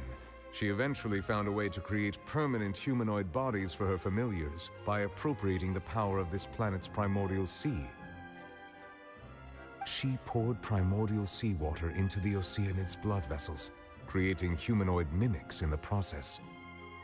But if Fontanians were to ever come into direct contact with water from the primordial sea, the power within their bodies would escape these artificial restraints and return to the sea. As a result, their forms would collapse, and they would be reverted to their original forms as Oceanids. Of course, the Hydro Archon never received permission from the heavenly principles to create a new human race. And thus, the Hydro Archon and all of her creations came to shoulder the original sin of appropriating the power of the primordial sea. That is the true history of how the people of Fontaine first came into being. So we were all Oceanids before we turned into human beings? That's way too much information for me. I think I'm just going to pretend that I never heard a single thing. Wait, but if that's the truth, we can't let the Hydro Archon be sentenced to death. After all, her only sin was creating us. This really might be too much information for your regular Fontanian, but it does answer a lot of our questions. Alas, your hypothesis regarding the third and fourth stone slates was inaccurate. The slates' respective positions are, in fact, correct.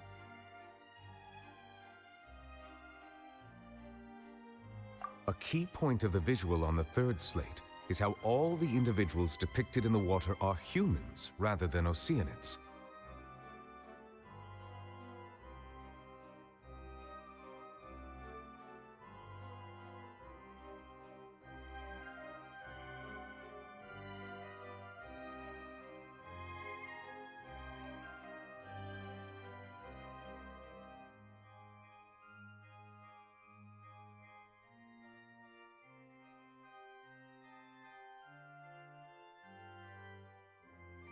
They have not been dissolved, which implies that the water depicted in this slate is not water from the primordial sea.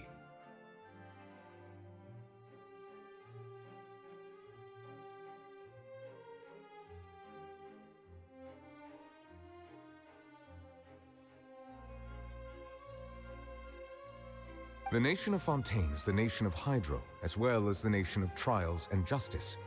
Instead of being the literal element, the water in the scene symbolizes judgment and justice.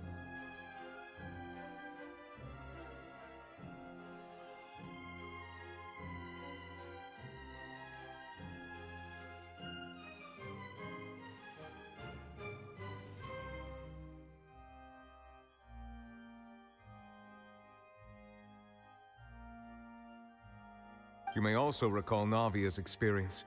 When she fell into the sea, her consciousness was surrounded by that of many others who intended to hold a trial to determine her fate.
Therefore, the meaning of the third slate is...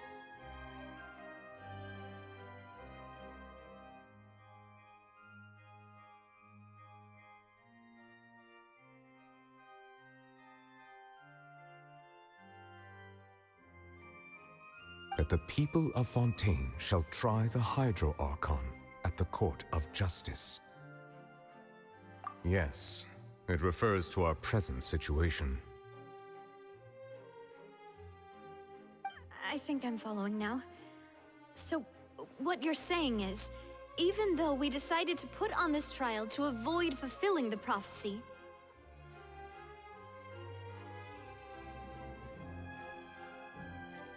in truth, everything we've done has happened exactly as the prophecy foretold.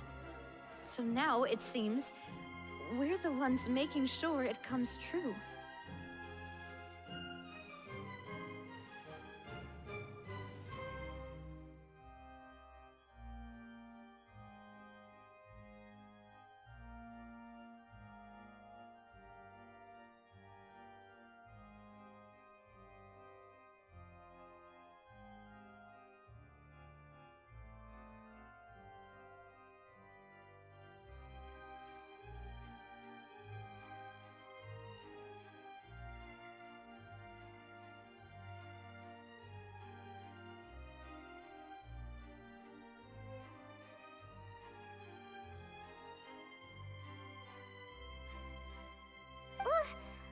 What should we do?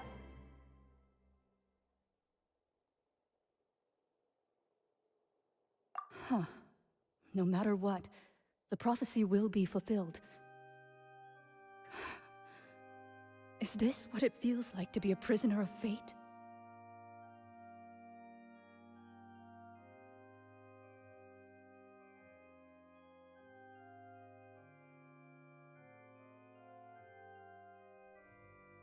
If that's the case, does that mean the scene in the fourth slate will also be fulfilled soon?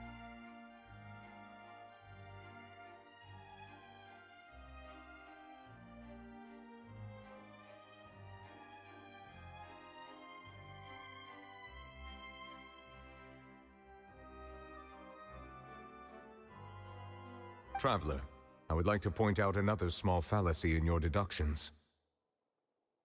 About the fourth slate, you probably thought that the eruption of primordial seawater beneath the fortress of Meripede served as the surest sign that the prophecy was about to come to pass, yes? However, I believe that rather than being a sure sign, that eruption could in fact only be a small warning of something. As for the root cause of the catastrophe, I believe you've already encountered it once before.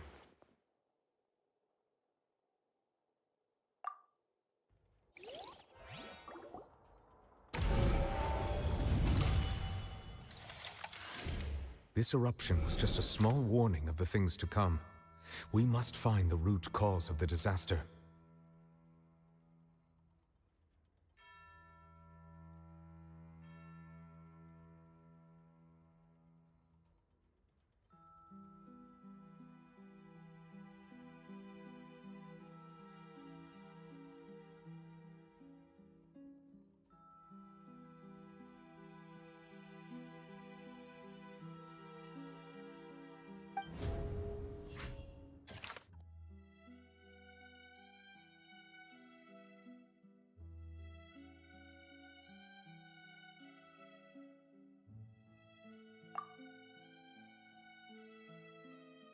That doesn't sound...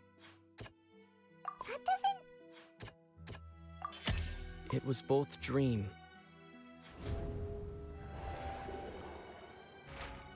If we're talking about a true culprit, that could only be that thing inside the primordial sea, right?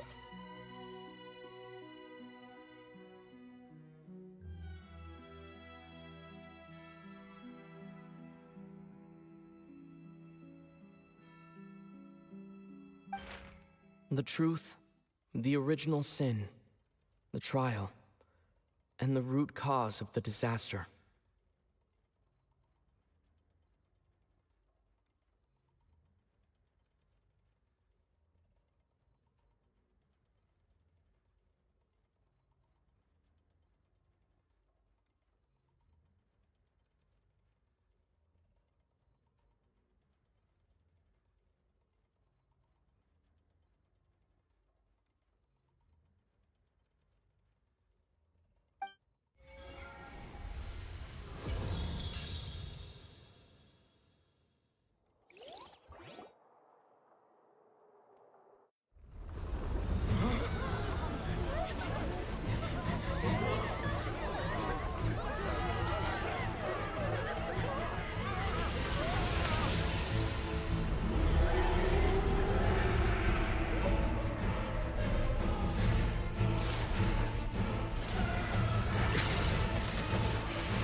So we've met it at last. I understand very well why it has chosen to make an appearance here. That whale does not belong to Tevat. It is a monster that has traversed the stars, weeping all the while. It has been greedily consuming the energy from the planet's primordial sea, using it to grow. That is the main cause for the rising sea levels. And once it has finished consuming all of the energy contained within the sea, its next step will be... You said that when the Hydro Archon first created Fontanians out of Oceanids, she filled their blood vessels with primordial seawater.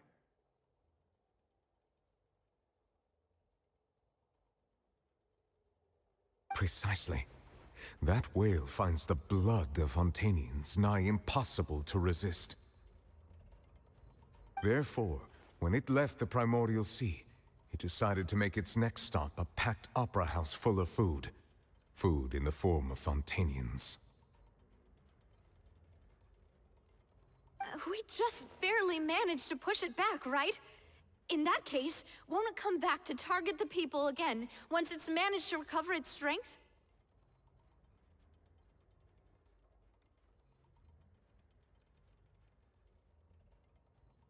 That is correct. Indeed, it is more accurate to say that we should thank that Harbinger for buying us some time. Without him, the whale would have likely come onto land far sooner. From the way he looked, he must have been fighting the creature for quite a long time. That battle maniac. We've always known that he had a special connection with that whale, but we definitely didn't expect it to help us out like this. Anyway, now that we know that this whale is the actual cause of the disaster recorded in the prophecy, all we need to do to stop the prophecy would be to find a way to beat it up, right? It is too late. It had already absorbed too much of the primordial sea's energy before we could notice it. At this point, it has become practically integrated with the sea itself. Even if the entirety of Tevat were to be destroyed, it could still survive and swim off towards some other... That's not something I will accept. We've already done everything we can, and we even found the true culprit. We've come so far. You can't just tell me that the last hurdle is some impossible foe. That's just not fair. Indeed, that's not how a grand performance should end. I'll fight it to the end, no matter what. So the prophecy will be fulfilled no matter what, huh?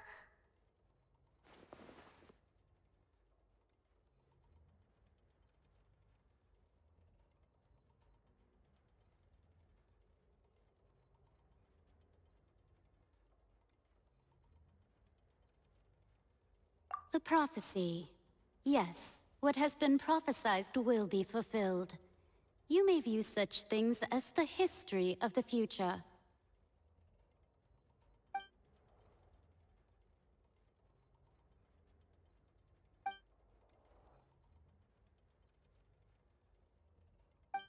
Just as prophecies are usually only the future as seen from the perspectives of the gods, could things be ultimately, fate shall serve as your only guide, no matter what will happen in Tevat's future.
What's happening with the oratories?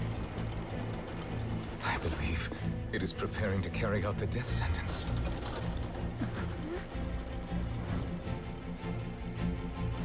Farina!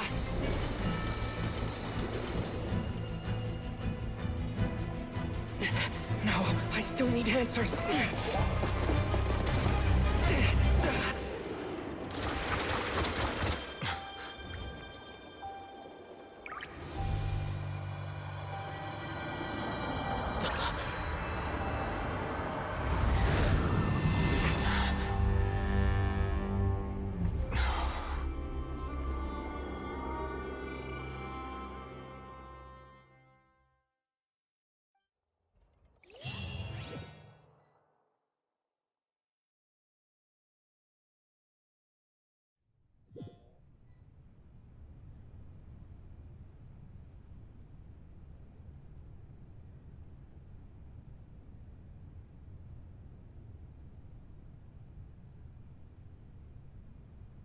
You...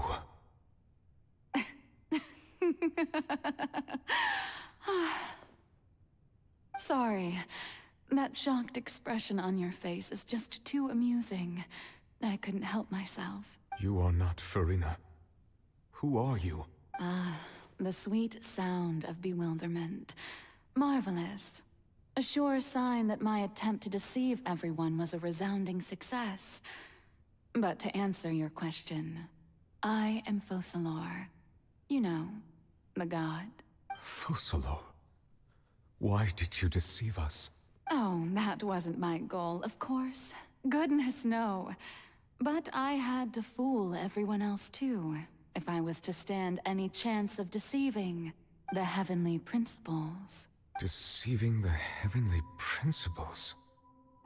It's all because of that pernicious prophecy. Dreadful, wasn't it? Everyone doomed to dissolve. Fontaine condemned to be flooded.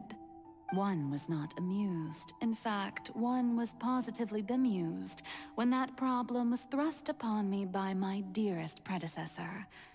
That's the former Hydro Archon Egeria for the uninitiated. It hardly gets more disastrous than a preordained national catastrophe, now does it? She knew full well that the prophecy would surely come to pass. And as one of the seven, she also knew full well that one defies the heavenly principles at one's peril. So yes, as you have no doubt surmised, it was a rather impossible situation that I found myself in. I spent a terribly long time mulling it over, alone on the ocean floor. And I was almost growing barnacles by the time I finally realized there was only one possible solution to this confounding conundrum. I had to outwit the heavenly principles, allow the prophecy to be fulfilled, ostensibly at least, while saving everyone at the same time. I'm a genius, I know. I can only assume that's why Egeria chose me as her successor. Although, looking back now, it was hardly the inheritance one dreams of. Between the task of saving the nation, the quotidian duties of the Hydro Archon, and not to mention the original sin of creating a new race of humans, I dare say she left me quite a colossal mess to clean up.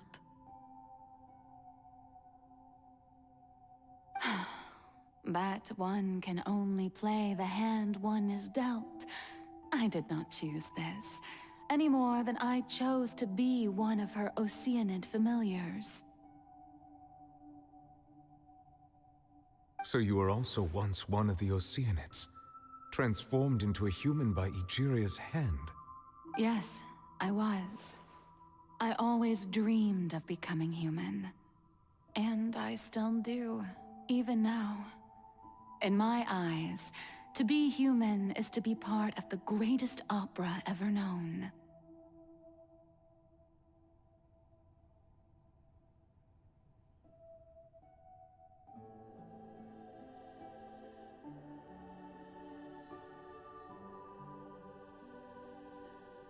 After becoming a god, I separated my divinity from my body and spirit, leaving behind only a self that was as naive and bewildered as my past self on her first day as a human being. The me you see before you now is that divinity. And the human counterpart I left behind, I named Farina. She could feel joy, sorrow, and everything in between. She could be as vain and conceited, or as meek and vulnerable as she wished.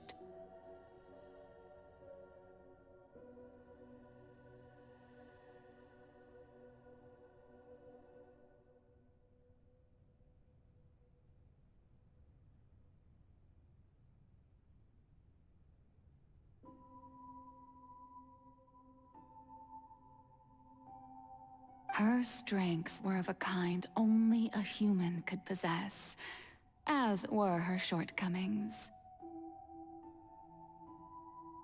But in my eyes, Farina's humanity was what made her perfect. She was perfectly human in every way, the person I always wanted to be. Anyway, so then I cursed her. All part of the plan, of course. The plan to deceive the heavenly principles. Do you still remember the final scene of the prophecy? The Hydra Archon, alone, weeping on her throne.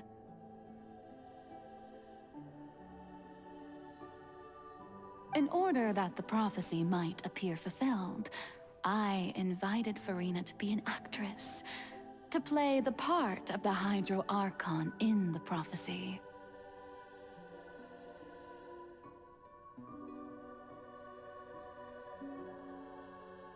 Under the curse I placed on her, so long as I, Focalor's divinity, continued to exist, she could not die. But nor was she free to live her life in the pursuit of happiness. Instead, she was forced to take the stage in the opera house, to embrace the role of leading lady, to forever play the part of the god from the prophecy, all to create a deceitful appearance of that prophecy coming to pass. I suppose now you probably understand why your court is called the Opera Epiclese.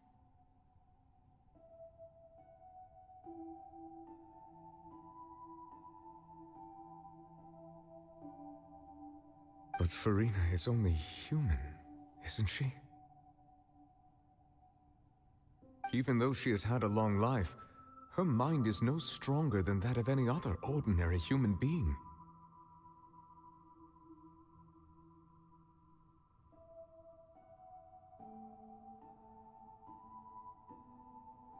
I cannot begin to fathom what she has had to endure. It must have been torture for her.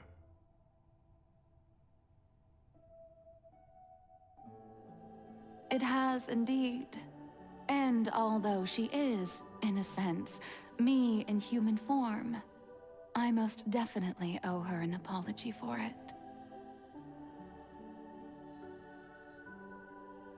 It's been 500 years.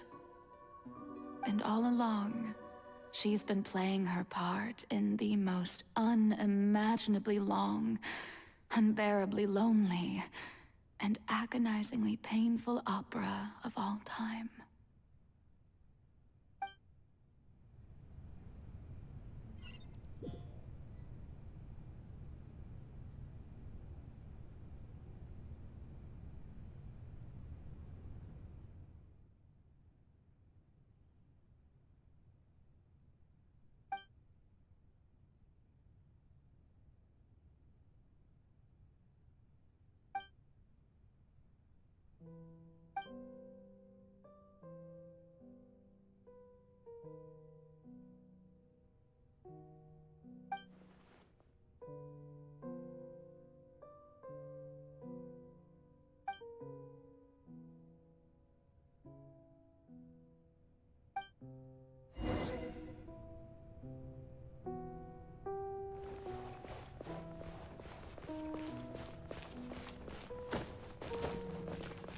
What's the hurry?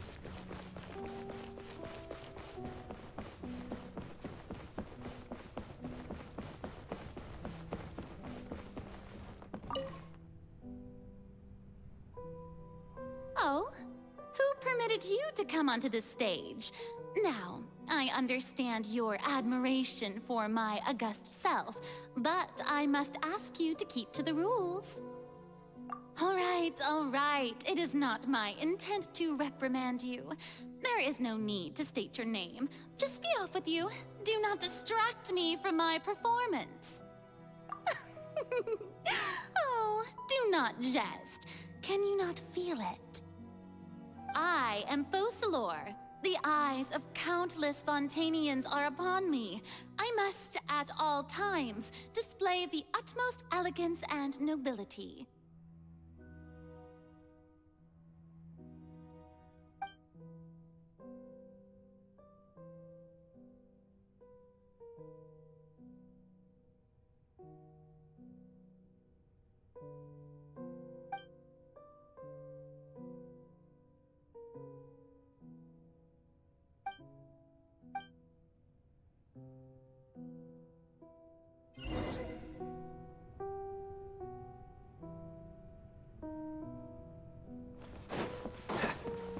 Dear audience, the performance is experiencing a technical difficulty, but worry not.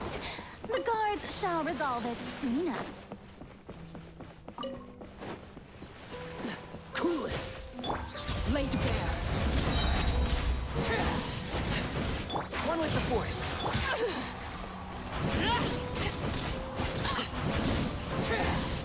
Dodge this!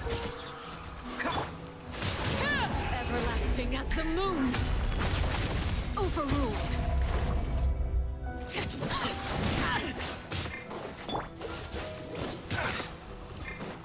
Enshroud!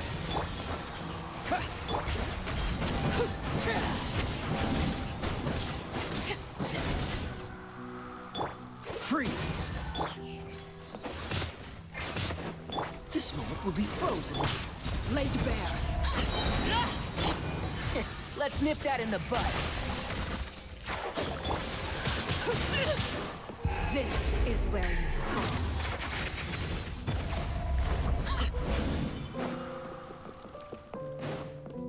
Hey, what gives? The audience is still watching me, you know. Guards? Wait, where are the guards? Guards!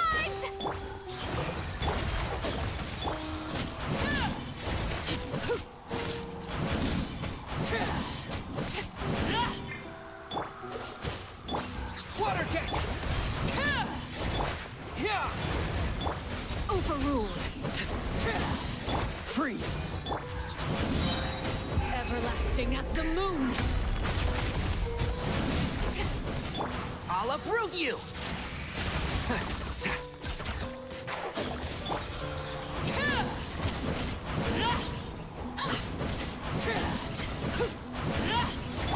Go! Cool it! Don't get frostbite. Transfixed! Witness my rise! Overruled!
Farina. Farina. Huh? Who's that? Who's calling me? Where are you? Be not nervous. Be not afraid. I am before you. Wait a moment. You're... mirror me? Mirror you, huh? Mirror me. What do you wish to say? The prophecy. Have you heard of it? What prophecy? Wait. I know. I think... I don't know why, but it's in my head somehow. The people will all be dissolved into the waters, and only the Hydro Archon will remain, weeping on her throne. Only then will the sins of the people of Fontaine be washed away. Oh, very good. You know it well. What's going on? I can't seem to remember anything clearly. The only... Yes, it will. And that is why I've come to you. Disaster will come to Fontaine sooner or later. Things will develop just as the prophecy declared. There is no escaping it. But doesn't that mean everyone will die? I'm a Fontainian just like them. Will I dissolve too? Oh, don't worry. Magical meetings exist in this world precisely to give people a chance to turn things around. It is the reason why you met me today. I will tell you how to save everyone, but you may have to suffer somewhat. Oh, so there's still hope after all. Goodness, you frightened me. You spoke so much and with so much certainty. As for the suffering, well, I will admit that the first thing that came to mind was, why do I have to be the one to suffer? But if the prophecy will come true, I'll also die anyway, right? So if I've already met you as my magical meeting in this world, if there were scales, with all the people of Fontaine on one side, and my pain on the other, is it not obvious where the scales should tilt? You truly are the perfect human. My ideal. I suppose this would also be the justice that belongs to you. Huh? Don't worry, it's nothing. Listen well. Fontaine has just lost its Hydro Archon. I need you to play a role. That of the new Archon. Play as... a god? That's right. You must begin a never-ending masquerade. You must never let anyone suspect your identity. If you can keep it up, then I shall have my way of defying this prophecy. But should your identity be revealed, then all hope will be lost. But how will I do this? A human assuming the role of a god without being exposed. Don't worry. What you must do is not to turn yourself into a real god. You simply need to play the role of a god as humans imagine them to be.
Being a human yourself, I'm sure you already know what such an entity would be like.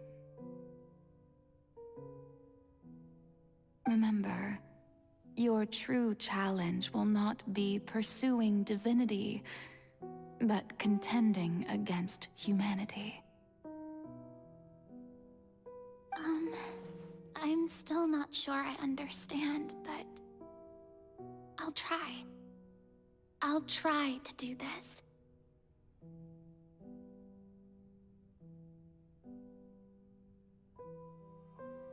So, how long am I going to have to play this role?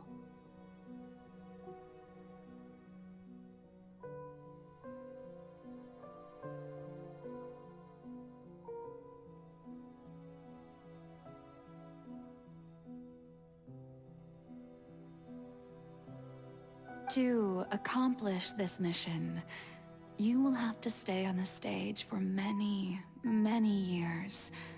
You will endure and not grow old, but I promise you, all will eventually end in a magnificent and dramatic trial, and everyone will be saved.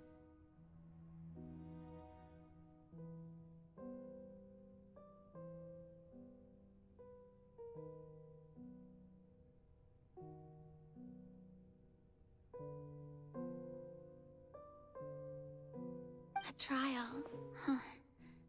How exciting. I'll be looking forward to it.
The Maison Cardinalise has announced my accession, but this is my first time facing the people.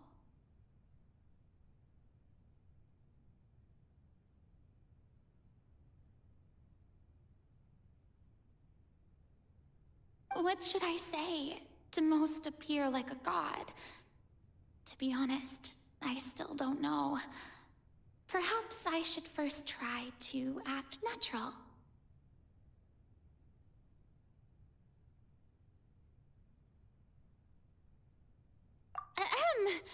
Ladies and gentlemen, good evening, and welcome to the Opera Epiclese. I'm sure you've all heard about how I have taken on the role of Hydro Archon.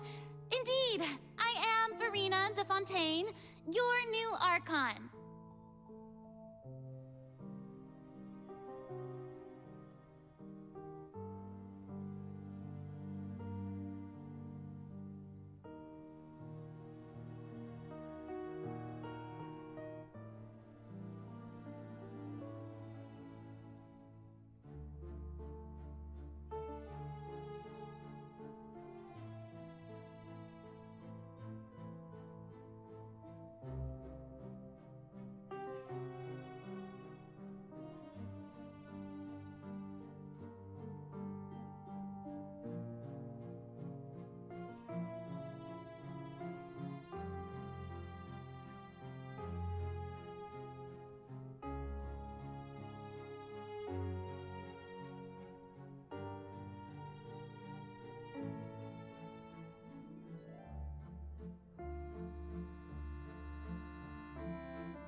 In truth, I know little about becoming a nation's new god, but it will be my honor to guide you all.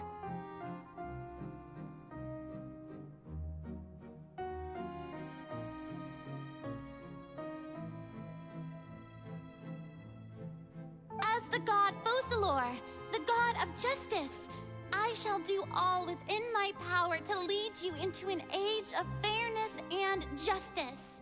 Once again, thank you all for coming. If you should have any questions or suggestions, please send them to the Maison Cardinalise. The future of Fontaine will require us to work together, after all.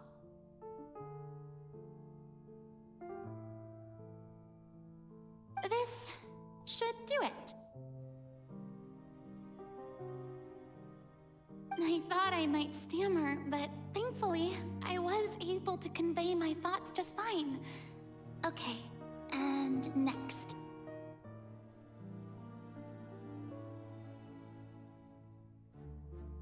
That's the new Hydro Archon. Is this some kind of joke by the Maison? I would have thought that a being that surpasses humanity would be a bit more assertive.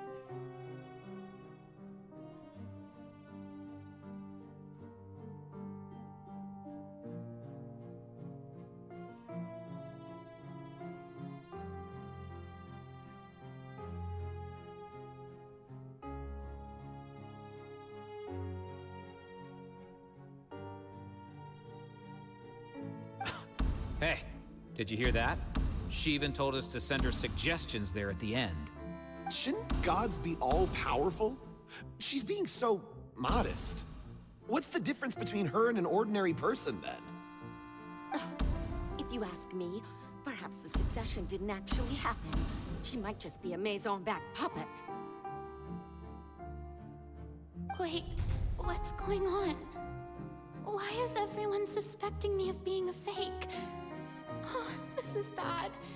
If I get exposed here, there'll be no saving the people from the prophecy.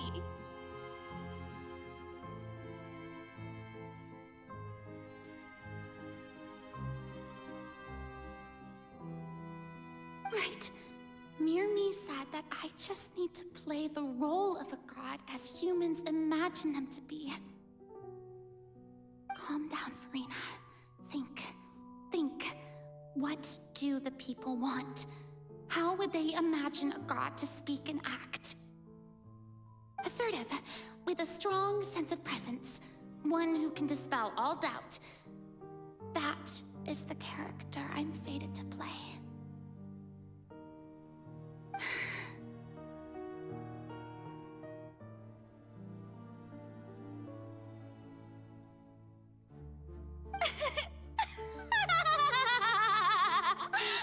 Oh, very good, my people. Only ones such as you are deserving of my... Now, I was wondering, if some weak puppet were to one day come onto the stage and claim ownership of this opera house, would the children of Fontaine follow them? Well, it seems that you would all see right through them. Having passed my test, you are qualified to witness wondrous trials alongside my august self, here in this opera house.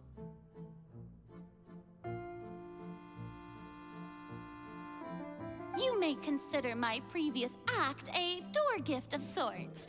I thought it was a debut that suited the atmosphere.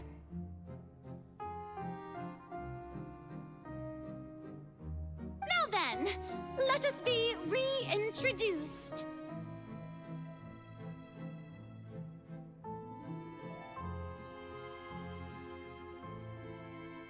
Ah, so that was just a performance.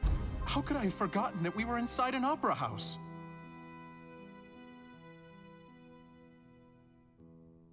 Her personality.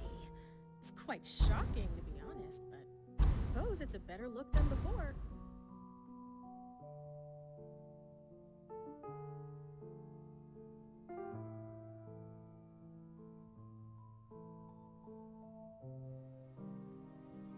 Such a fascinating and bold deity. How wonderful! Our future may yet be bright after all. It seems I've turned them around. Best follow this flow and restart my accession speech. My dear people, whether you acknowledge me or not, whether you trust me or nay, I say to you, keep faith in your ardor for justice.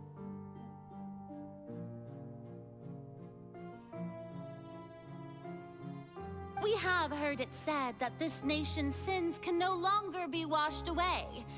Well, I say that justice, the scales of justice, should not weigh heavy in the hands of its God. On one side, it must carry fairness and justice. And on the other, praise and applause.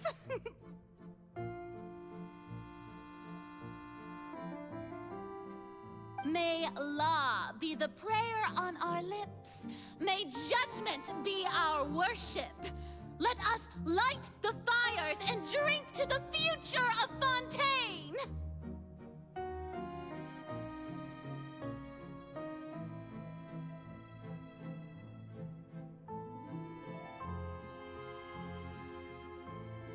There is no trouble in this world that justice cannot solve.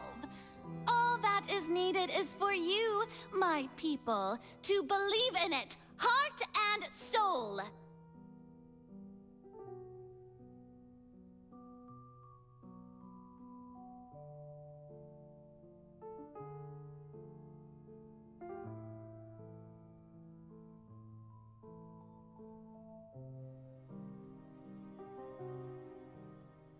So long as I, the Archon Focalor, stand within the Opera Epiclese, so long as I stand before the Oratrice, I shall even judge the gods of this world!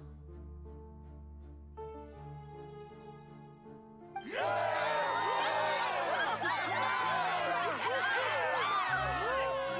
Oh, yeah!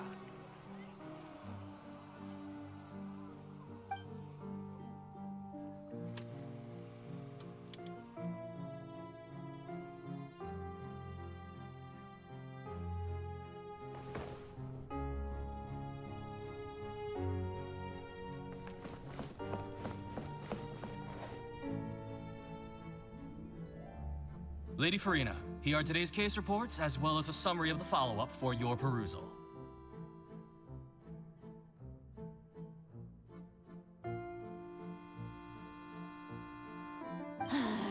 Come now, was I not just at the Opera House in person?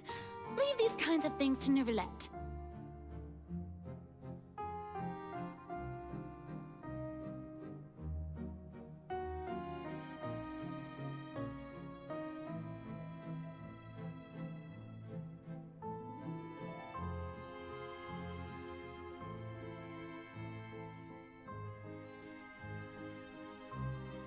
Besides, none of these trials were the one that I'm looking forward to the most.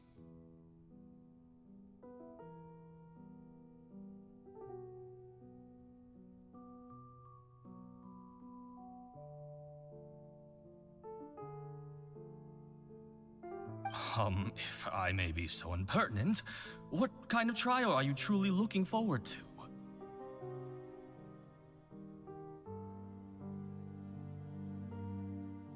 A magnificent, dramatic, and wondrous trial. A trial to end all things. How could you hope to understand?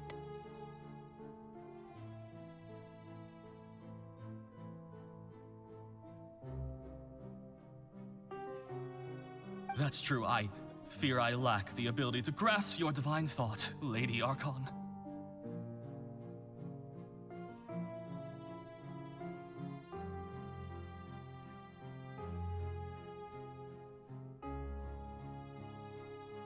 No need for fright, and do not take what I said before too seriously. Go now, do your duties. The trial I await. It will come one day.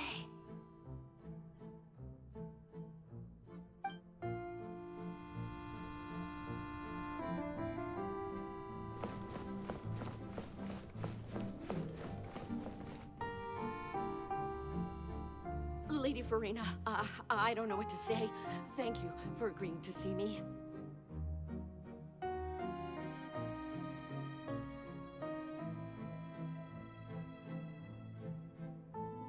No need to thank me.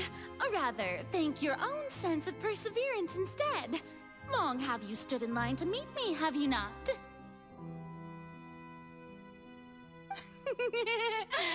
Oh, I'm afraid that's just an inevitable consequence of my divine charm.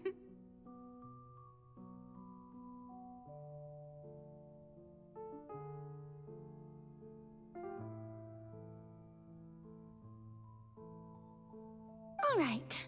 Deoteria, is it? How is your son's illness?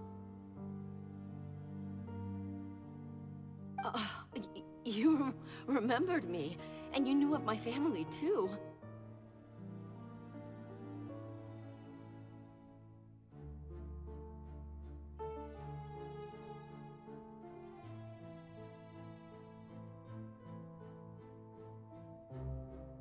He is doing much better now. In fact, he is far more of an ardent believer than I. He was the one who forced me to seek an audience with you, and to bring your words back to him.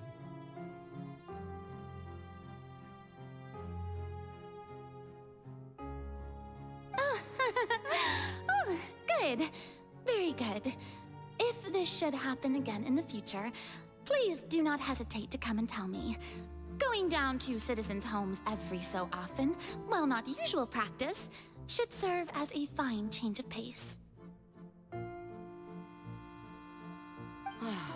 You're such a gentle and wise god. Thank you once again, on behalf of my son.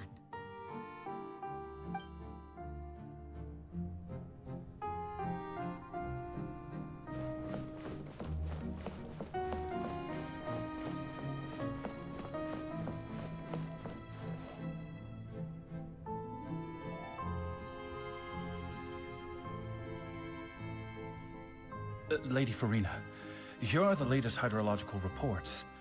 As for the specific parameters you asked to take note of, I'm afraid things still don't look good. I see. It's as I thought then. As your god, I did already expect this, but I wanted to see how far your human wisdom would allow you to analyze it. All manner of signs indicate that the prophecy will still come to pass. Forget it. That's not something you need to worry about right now. Well, as I understand it, the Fontaine Research Institute is also trying to find a way to counter the rising water levels. Really? Have they found anything? I'm afraid that they haven't found any effective solution thus far. Oh, is that so? Well, no wonder. This issue has reached the realm of the gods, after all. Still, their spirit is praiseworthy.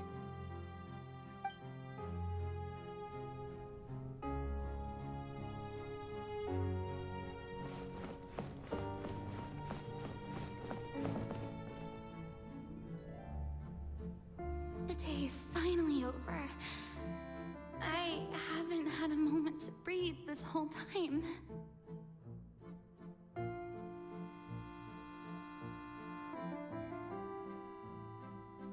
But it's good to see that everything's getting on track.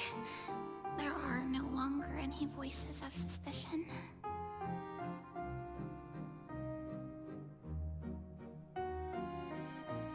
Maybe this is fine. I just need to keep going, and everyone will be saved.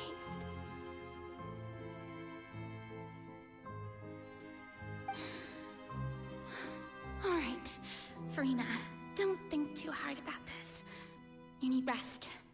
Tomorrow's a new day.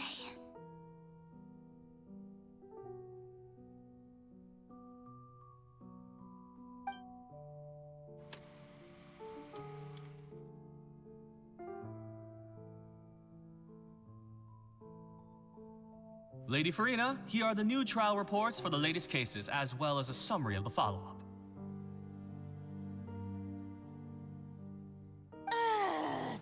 There'll be no need for that.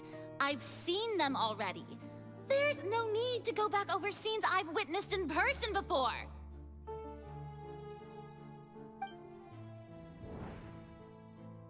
Lady Farina, I've waited so long for this chance to see you in this manner.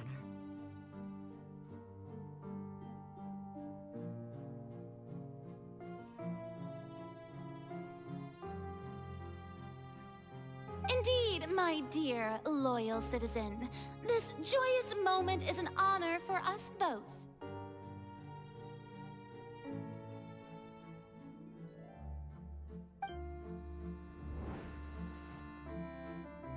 Lady Farina, we're detecting significant hydrological anomalies near Poisson.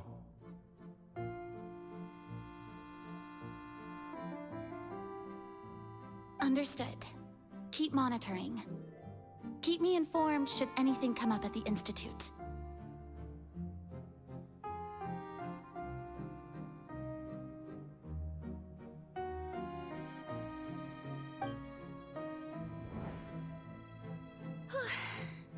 I don't think I let anything slip today. I must show the people that there is nothing to worry about. I just don't know when these days will end. I feel utterly exhausted. Best to rest early today, too.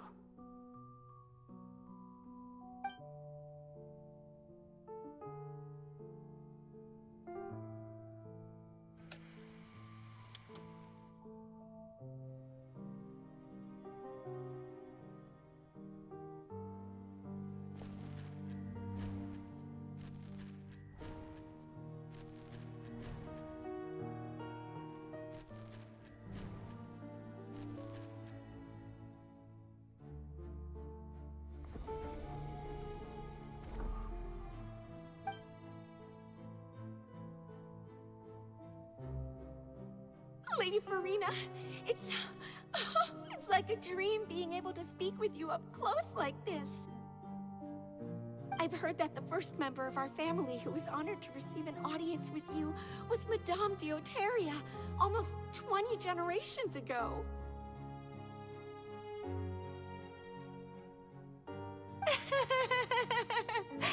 And what a fine family yours is indeed. It brings me great joy to meet such a faithful believer, a descendant of a line most ardent.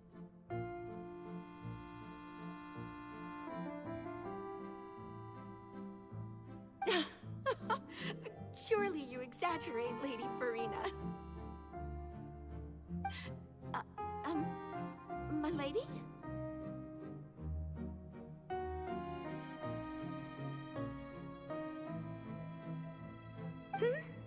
What is it, good citizen? Oh, are you crying?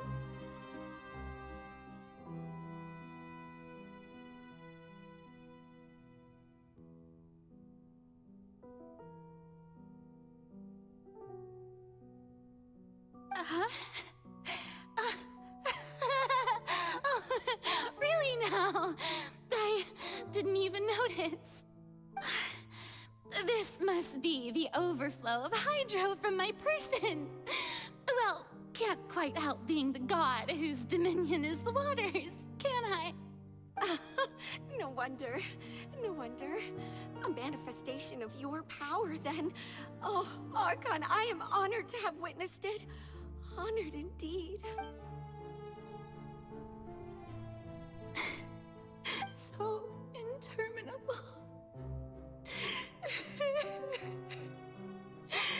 So lonely. Just how much longer? Hundreds of years must have passed by now. Perhaps the show must go on for hundreds more. I never imagined that it would hurt so much.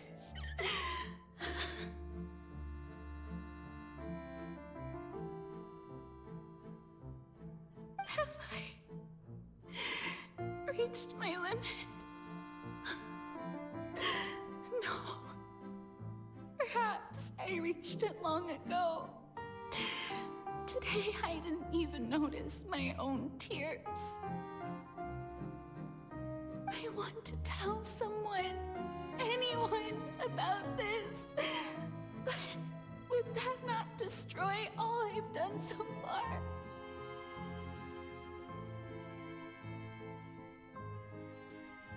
I've conducted so many investigations across the centuries, but there's not even a sliver of hope that we might break the prophecy.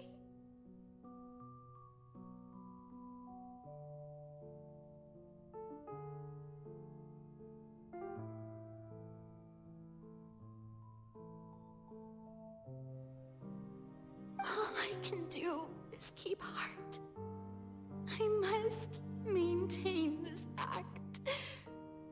It is the only way to save Fontaine. Please, mirror me. You have to succeed.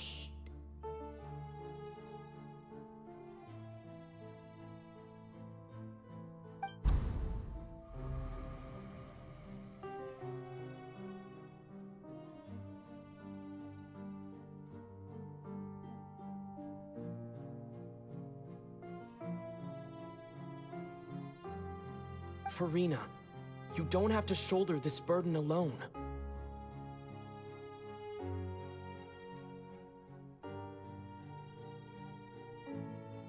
Although I don't know what you might be keeping from everyone, your people are more than willing to share your burden with you.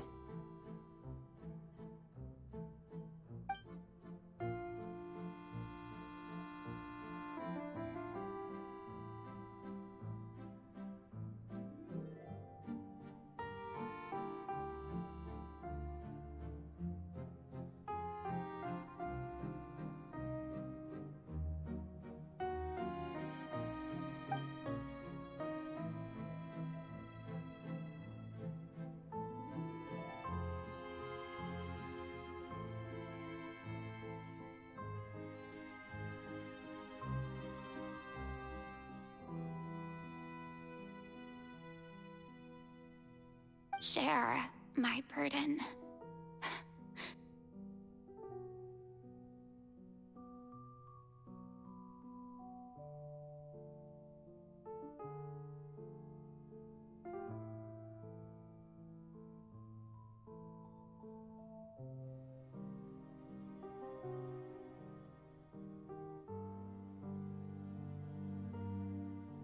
That's impossible.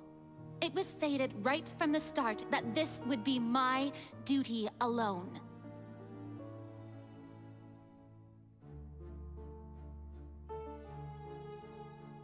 But even if your burden doesn't need to be shared, you can still choose to confide in someone.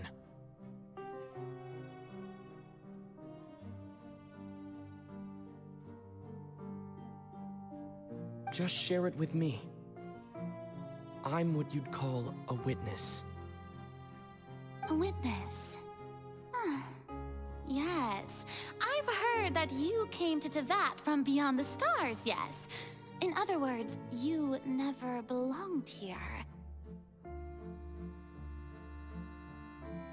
And if Tevat is, in its entirety, a show on a stage, then you're just a spectator, aren't you?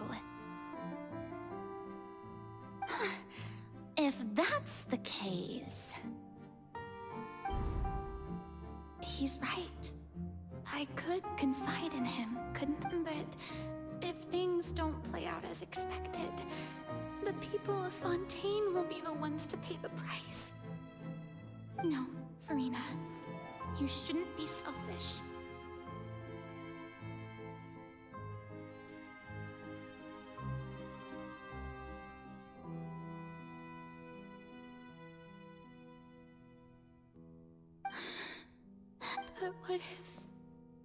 But what if it's really all right? Farina, you've worked so hard for so long. Surely it would be okay to put yourself first for once. Is it such an outrageous thing to do anyway? To find someone in whom you can confide your frustrations and sorrows? If you let this opportunity slip through your fingers, it might never come by again. Think about it long and hard.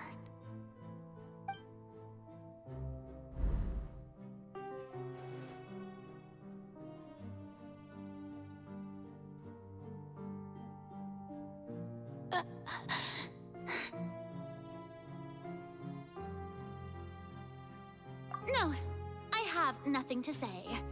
I am Farina, the Archon of Fontaine. Everything will surely get better. All you need to do, dear spectator, is to witness my performance until the curtains fall.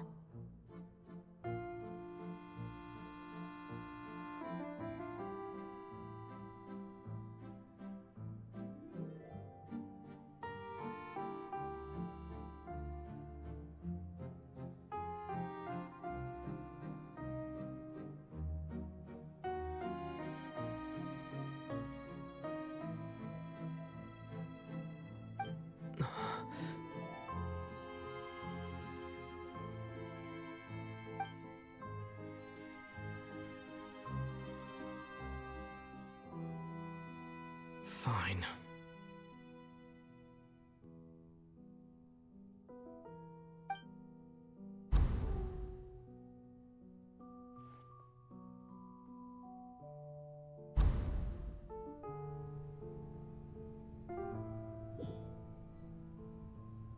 So even Farina doesn't know the truth? You've never once let her in on the full plan? Yes, it had to be done. To deceive the heavenly principles, you must first deceive yourself.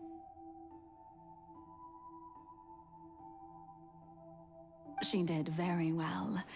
If she had let her resolve falter even once in these 5 centuries, Fontaine would have been doomed to the most tragic fate. It seems that trusting humanity was the right decision after all. I believe that I understand how your deception works, but that is only half the truth, is it not? How would you build on this foundation to save the people of Fontaine? That is the most important thing.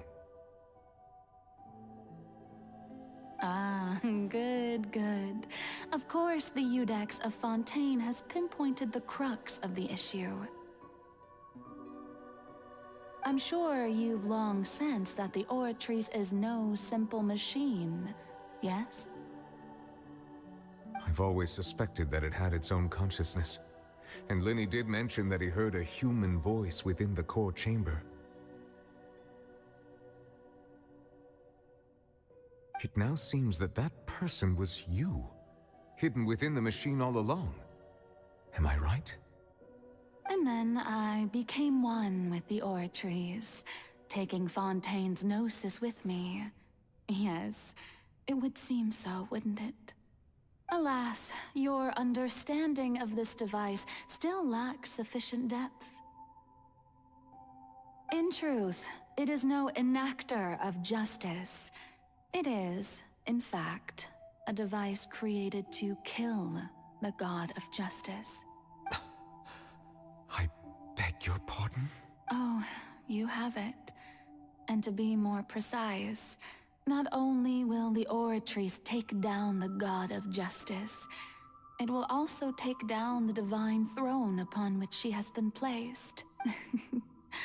I mean, did you think I would be the sort to enjoy peaceful repose while Farina suffered? My work over these last 500 years has been to constantly accumulate indemnitium within the Oratrice. But really, Some have already discovered that only a small fraction of the energy generated by the device was ever used to provide power to Fontaine. The vast majority had to be, accumulated to enact this death sentence. It was all a part of your plan, then? Both the trial and... Indeed. This power, accrued over 5 centuries, could have sustained Fontainians for millennia, had it only been used for that purpose. Almost all of it has now been stored within the oratories.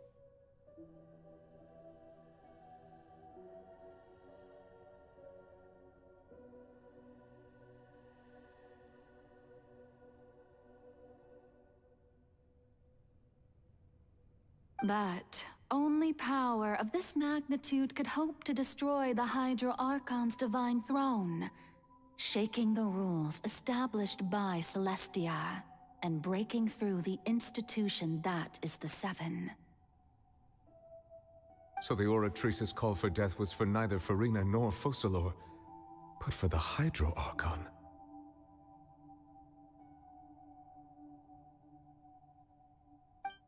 The destruction of that divine throne. If I do not misunderstand your intent, you must be... returning what's rightfully yours to you, of course. In other words, this was all done to return the authority of the Hydro Archon to the Hydro Dragon of this planet. But...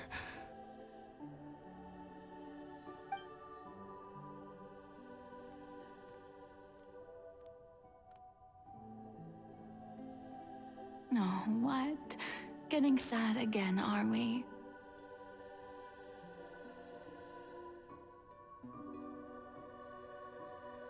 The authority of the ancient dragons shall soon be yours once more, O Hydro Dragon Sovereign. And this is the face you make.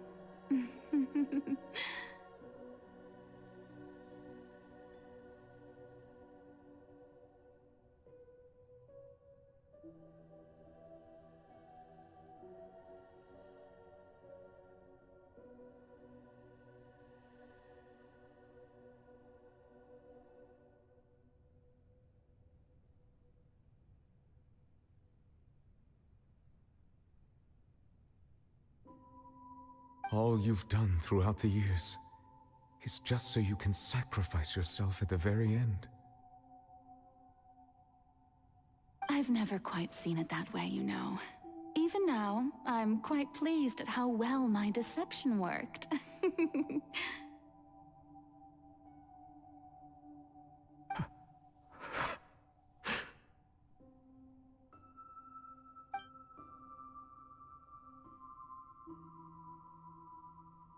Hydro Dragon, don't cry.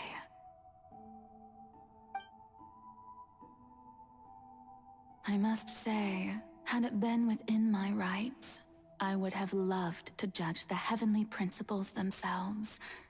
Were they not guilty of essentially the same crime? Egeria stole the power of the primordial sea, and the heavenly principles stole the power you ancient dragons possessed. I, for my part, am the god of justice. And is it not just that your original powers should be returned to you? Speaking of justice, I have always believed that justice lies in the process of pursuing human existence itself. So, if the theft of the primordial sea's might was Fontaine's original sin, then, leaving matters of procedural right and wrong aside, the descent of the Fontainians as humans and their... In other words, existence was Egeria's justice, and to me, justice is the continuation of that existence. Defying the prophecy and ensuring that Fontaine's people shall live on. That should be the justice enthroned over all others.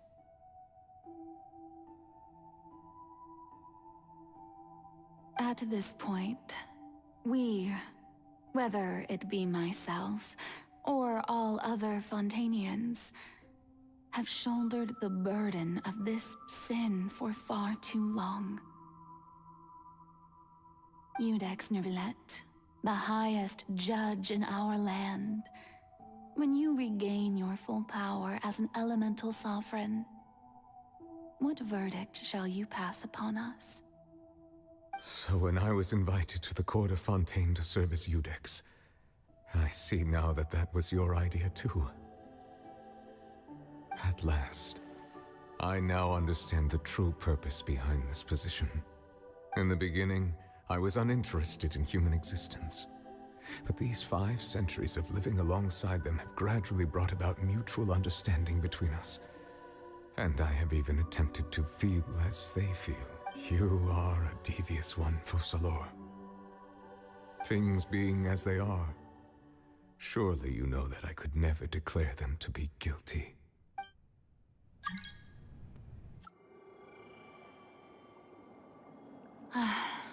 The hour of my execution is almost here. For the sinner, the curtain call has come. I know I may not sound it, but faced with death, I find myself a little afraid. Perhaps this is one thing both gods and humans have in common.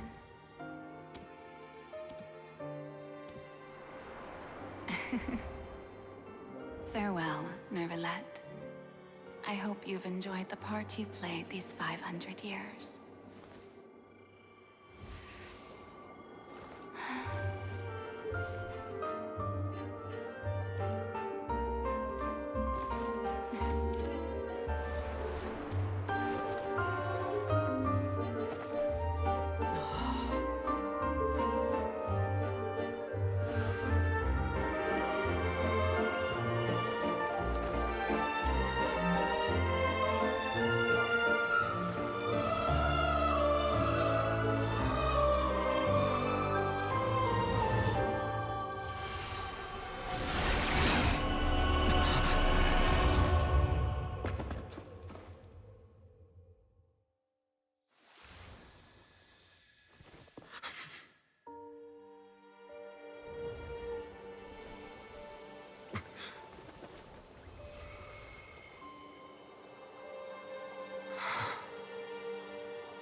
I, Iudex Neuvillette, hereby declare, people of Fontaine, your sins are forgiven.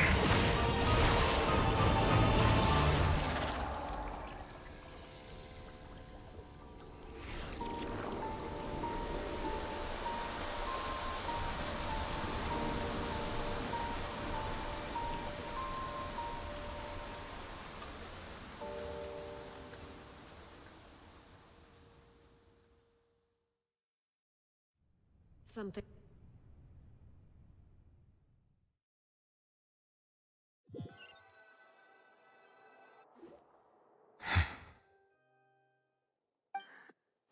What just happened? Has the death sentence been carried out? Was that bright light some sort of misdirection? I have a feeling that something huge just happened. But since we're all still alive and haven't been dissolved, I assume whatever happened was good for us. It's time to end this. We must mete out punishment to that beast. Didn't you say just a moment ago that a kid I have gained the strength sufficient to deal with it. Through certain means, I now have the ability to separate the power of the Primordial Sea from that creature.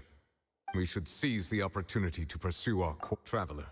Now that the oratories can no longer function, I require an executor to help me mete out justice.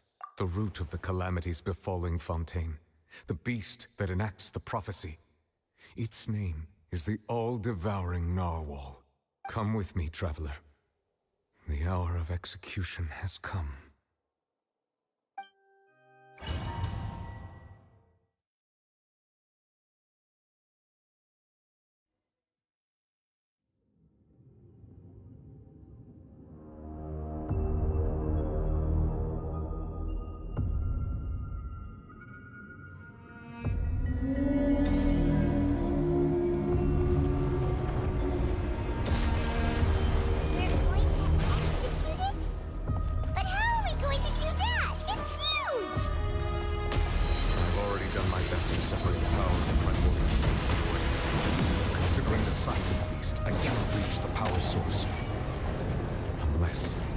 Find a way to attack it from within.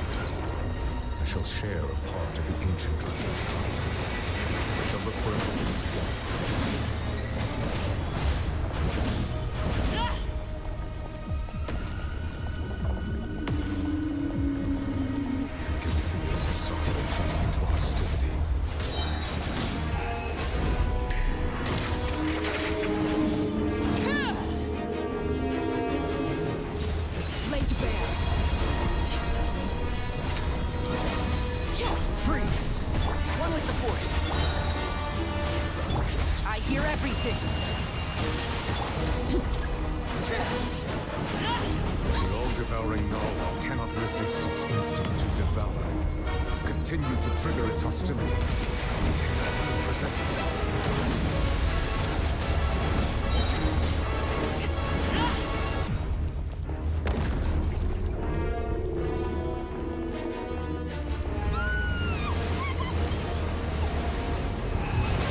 You my protection.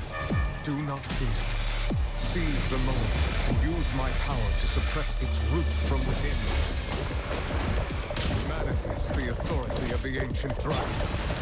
Witness the might of the primordial sea. Root you! Cool it!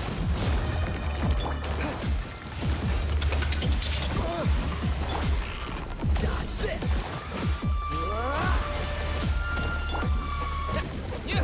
Enshroud! Cool it!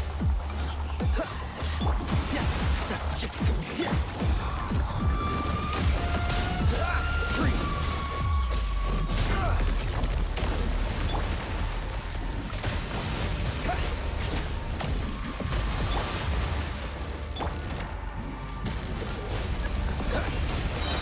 Oh, so sorry.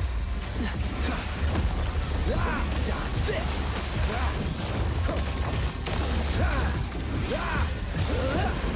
Freeze! One with the force.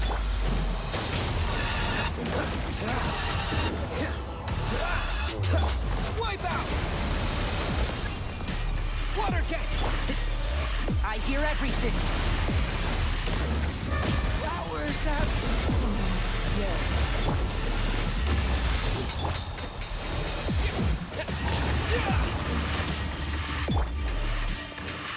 Cool it! What's the hurry?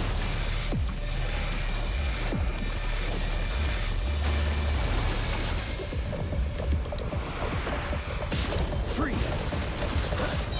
This moment will be frozen. Water jet! Bombs away!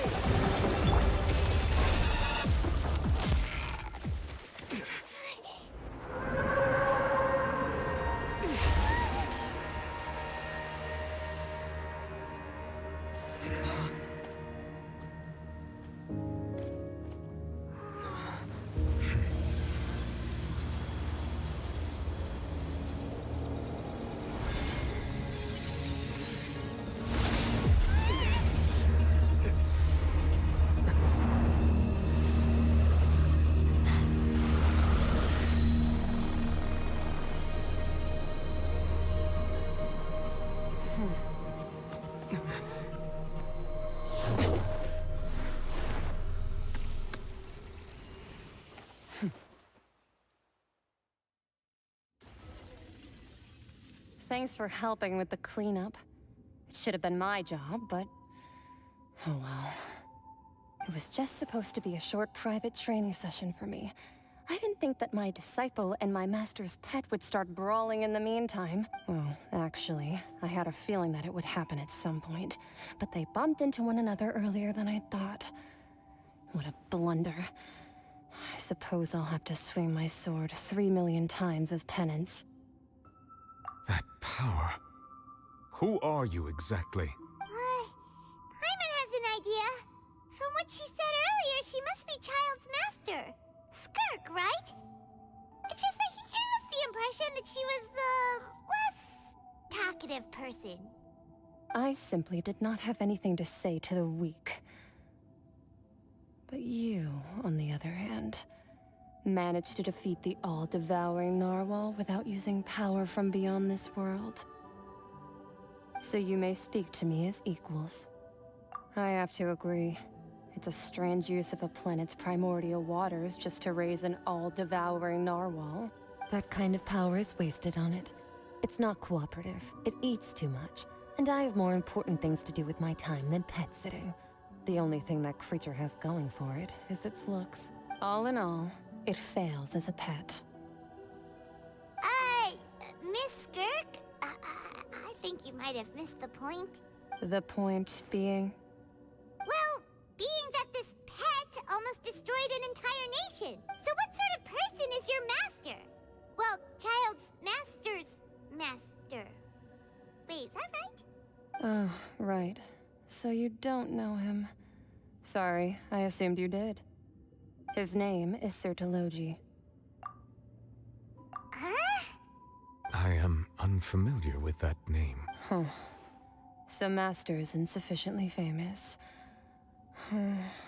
How should I describe him then? Have you heard of the name The Fowl? The Fowl? Still nothing? Well, how about the Visionary? Vetterfulnir then? Or Gold Rhindaughter? Ooh, that one we've heard. Rhindaughter's part of the Hexen Circle. She's Albedo's mom, right? Oh, so you do know that name. To be honest, I also heard all of those names and titles from my master. I don't actually know them either. But I suppose you understand now, yes? My master is likely a similar sort to Rhindaughter. They are both pursuing some form of perfection. Wait, didn't you also mention a visionary person? Paimon didn't quite catch their name. Actually, never mind that. I believe it expedient to inform you that the all-devouring narwhal used up nearly all its strength fighting you. Such roiling hydro energies will prove difficult for the planet's deep seas to digest. As such, the fontaine back on the surface has most likely been thrown into chaos. In other words, the prophecy that you've been fretting over should now be in full swing. What?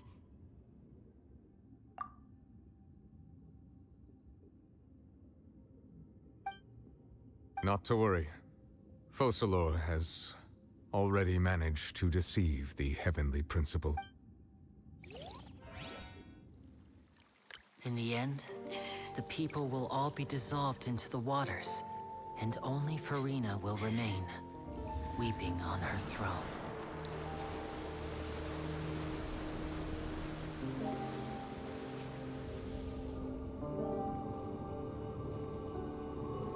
Only then will the sins of the people of Fontaine be washed away.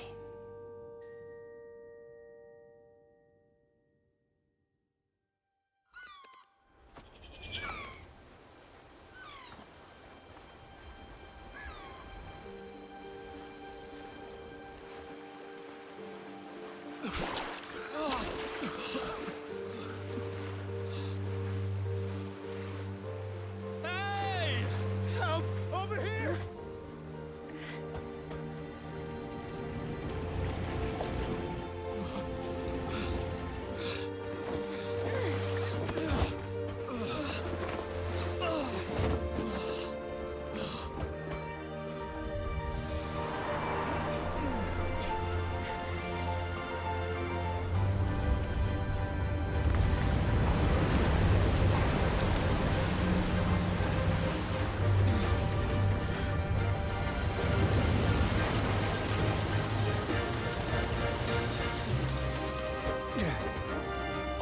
Initiate emergency rescue!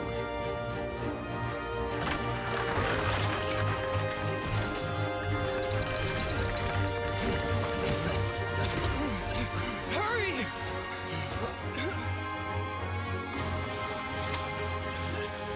Hey, lend a hand!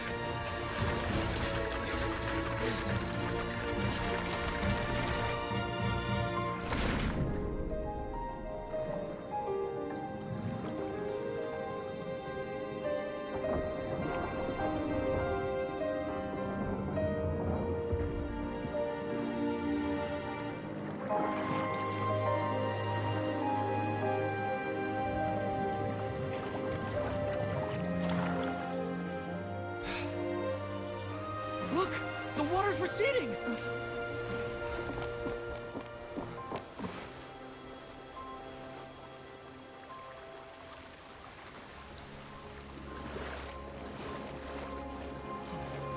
a miracle! Water's receding. We didn't dissolve. The prophecy was wrong! The prophecy was wrong!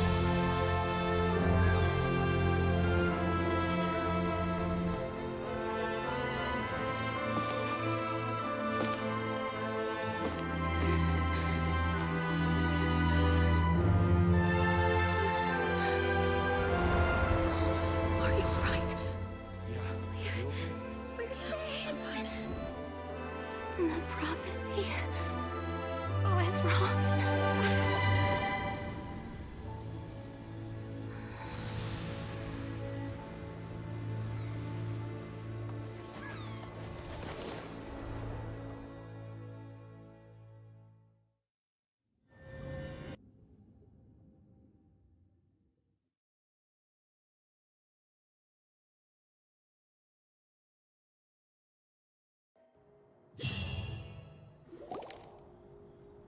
The soil renewed.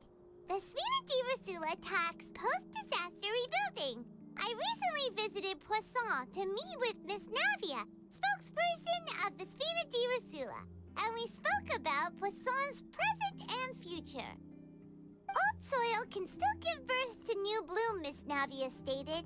Hope is like seeing a small cookie when you're starving late at night. You just need a little of it. Skyship Winglet, lunar brain of the Fontaine Research Institute. The various disputes that have arisen on account of Mr. Edwin have suddenly become a shield over the Institute, with Jurier turning out to be a once overlooked hidden gem. People always call the first researcher mad, but few know what to call the second. And should that latter person achieve a miracle, they would find it all the harder to find a word with which to classify him and his team. Wow! Paimon barely recognizes the people in the reports. Are those really Jurier and Navia? They sound like real big shots. What do you think? Pretty enthralling, huh? The Steambird's idea was pretty simple. With the disaster just having passed, we would print a free edition packed to the margins with good news to calm people down. The value for these big scoops lies in their inevitable follow-ups. We'll publish further reports and go into the stories behind those people. Edwin's assistant, Jurier, created a true flying ship, while Navia is leading people in the reconstruction of their home. I'm sure that these stories could draw even your well-traveled eye. Paimon's curious too! Wait a minute. Didn't we watch everything happen from start to finish? What's there to be curious about? And that's exactly why I'd like you to come conduct interviews with me. You're the best incubators of news, if you haven't noticed. And also, with you around, I'm sure I'll get to see that Duke. Are you sure? Hasn't he turned you down several times already? Oh, this time will be different. Come on, let's head to Poisson first, and then make a trip to the fortress. There are some things you'll only know when you get there.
it's you.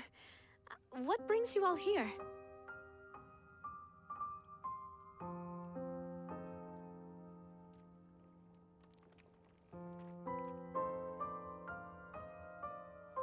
Hey, we're just having a look around.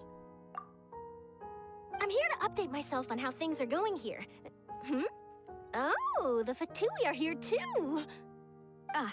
Let me introduce you. This is Mr. Garunt Snežević. He represented the Knave in sending us a large amount of supplies, and is helping with our work. Our residents are hard at work as well. Thanks to everyone, work is progressing nicely. We've lost a lot of people, but we're moving forward. That will have to be enough. Hello, Miss Charlotte. I'm a big fan of yours. I especially like that article you wrote last year about Fontaine's stray cats. But if you don't mind, could you not emphasize our role too much in your report? It's not charity we're doing here. We just happen to share the same interests as the Spina. I get where you're coming from. I'll keep it as simple as possible. Or would you be willing to feature as friendly neighbors? That would be fine. Thanks. Oh, you're back too. How are things? We finished laying down the construction materials. It'll be another hour before the workers are able to go over there. Huh? You're here too, Clorand? Well, her reputation's greatly risen after that whole duel business with Miss Farina, so she's here in Poisson to wait out the heat. All right. She really came here to help me out. There's too much to consider in the reconstruction of Poisson. The Spina has need of more decision-makers.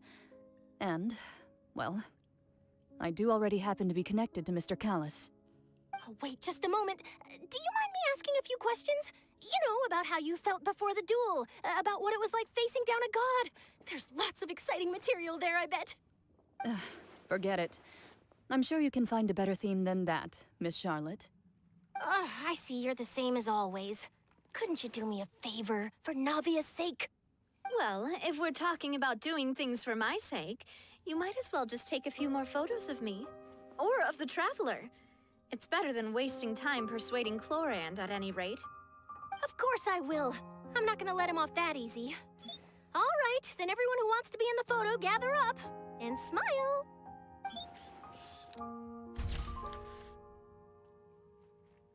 How did it go? Was it a good shot? Did Paimon look cute in it? Not bad. Your addition really helped the composition of the picture. All right, hang on a moment. Let me snap a few more shots.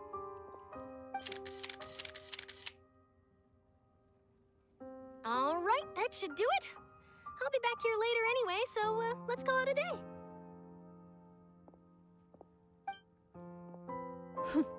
You're very quick. Speed is of the essence when it comes to the news, and freshness is the key. Also, not to brag, but I'm pretty good at building connections. Who knows? I might eventually get that interview with you after all, Miss Clorand. Wow, you really do have that never say die spirit. I'm impressed.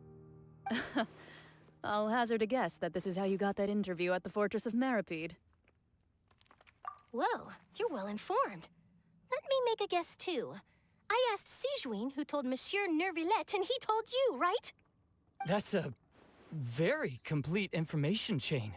In truth, all Monsieur Nervillette asked me was, when did the fortress become so friendly towards the media? I told him that it was best not to speak too soon. There's no guarantee that Ridsley will make a personal appearance. You're right. I've got to treasure every moment I have with them. In which case, I'll be making a move first.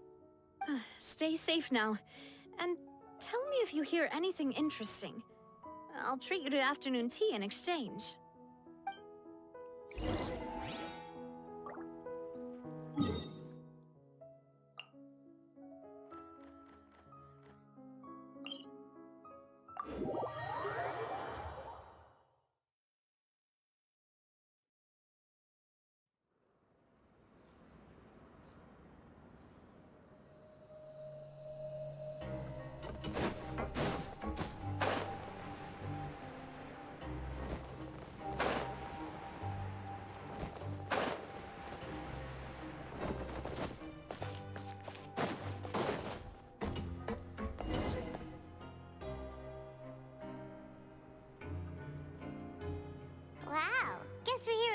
huh?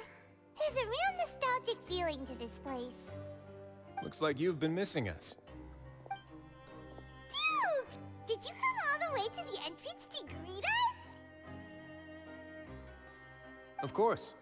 I'm here to welcome you and our dear Miss Charlotte, whom our good head nurse recommended to me. It's an honor to finally meet the much-rumored Duke. Thank you for consenting to my visit to the fortress, sir. No need to thank me. But that said, I shouldn't be the focus of your interview.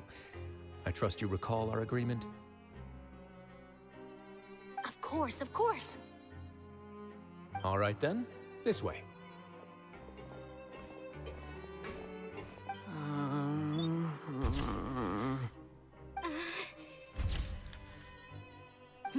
Hey, no need to be so nervous. I've already taken all the photos we need. Miss Charlotte, do these pictures really need to be published on the cover of the Steambird? It would seem that Miss Lorvine doesn't want her face to appear beside that of Mr. Jurier, hmm? Sir, please don't say things like that. But it looks like dear Mr. Jurier denies it. Might this interview be very important to you, then? No, I just... This is my first time being interviewed, and I'm very thankful to the Steambird for... Now, I might not look it, but I actually did meet Mr. Edwin once. And I'll be honest, I enjoyed chatting with you more. You've definitely got more of that genius vibe going on. The boat that brought about a miracle, the ark that saved the people. Why, you recreated a myth back there, like an emissary of legend. Still, if I might ask, where's that flying ship now? Huh. Looks like Charlotte's trying to get herself another exclusive scoop. I have to apologize, but that ship is presently in the bowels of our factory. I'm afraid it won't be easy for you to get a shot of it. Really? Well, then in that case, could I have an interview with you to make up for that loss?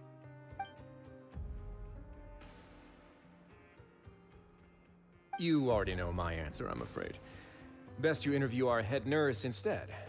Or perhaps you'd like to take another photo of this couple of researchers? Did you really have to use the word couple? Well, then, 2 solo photos will do. Is my hair messed up? Please, someone help me have a look. Things sure are getting pretty lively here. We've seen this kind of thing before. Oh, seems like everyone's here. Would any of you like to try this new drink I came up with? Ah, Siegeween. Hey, Miss Charlotte. Why don't you, take some pretty photos of our head nurse? Sure. Come on, Miss Siegeween. Over this way. Let's find a brighter spot. Huh? Sure. Do I have to smile? So, how have things been at the fortress? Same old, as you can see. Fontaine's undergone some changes, but this place is still more or less the same. Other than that flying ship, it got a tad too much attention, I think. That's why I decided to let the interview go through. We should direct more public opinions toward the behind-the-scenes heroes. Am I right, Mr. Jurier? Miss Lorvine? You're too kind, sir. I believe that you too should have your day in the sun. Not that you would want that, which is a pity. I'll just leave the spotlight to you two. I see. Lots of things happened that day, huh? Anyway, regarding that Harbinger, I'm not sure you remember, but his 3 young followers are still waiting for his return. He sure did win them over, huh? I'll tell them that there's good news and bad news. The good being that their boss seems fine, and the bad being that they must face extended sentences for abetting his escape. Oh, actually, what about you? Are things gonna change for you too? What change can there be? The fortress will keep chugging along, and so will my duties. As to what Miss Farina's departure will mean for the nation, and if our laws and governance will be transformed, we'll leave those to the folks in the overworld. Hey everyone, the photo shoot's done. Good. In that case, let's call it a day. Thanks for your cooperation. Come on, Traveler, let's go. Till next time, everyone. There'll be a next time? Maybe. Who knows? I might write a story about the underwater factory next time. Until then. All right, last stop, the docks.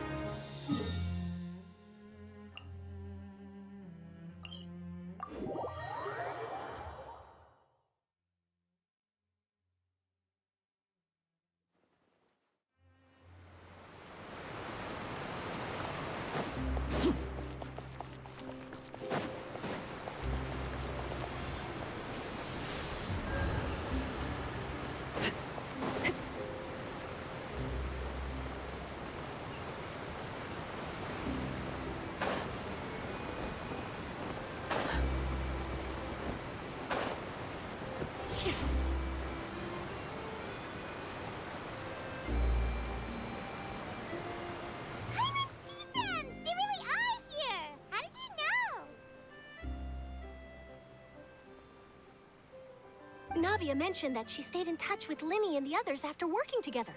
Apparently, they've been at the docks distributing these strange pockets the whole time since. Traveler, Paimon. Ah, and Miss Charlotte, too. Would you like a magic pocket? What sort of gadget is it? It's a wondrous bag that can be used to carry many things.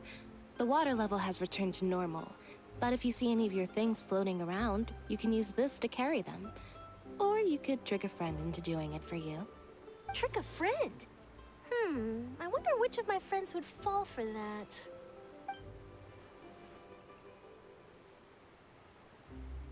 You could just make a friend like Fremine here. Isn't that right, Fremine?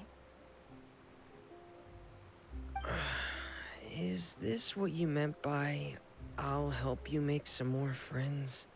To be honest, that sounds pretty sweet. Could I have your contact, please?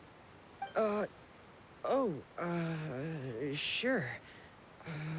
Please, write down my address. Lynette sure is working hard to help Fremine socialize. He was the one who proposed doing this. He even wants to assist in our magic shows.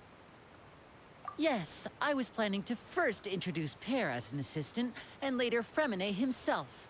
In the future, I think we can leave underwater escape magic to him too. That said, would anyone want to see a diver escape underwater? Oh, it'll work out. Every journey begins with the first step. He'll become a part of our show eventually. Lynette, could you come over? Miss Charlotte says she wants to take a picture. Got it. My, that Charlotte is rather perceptive. She got rid of everyone the moment she realized I had something to say to you.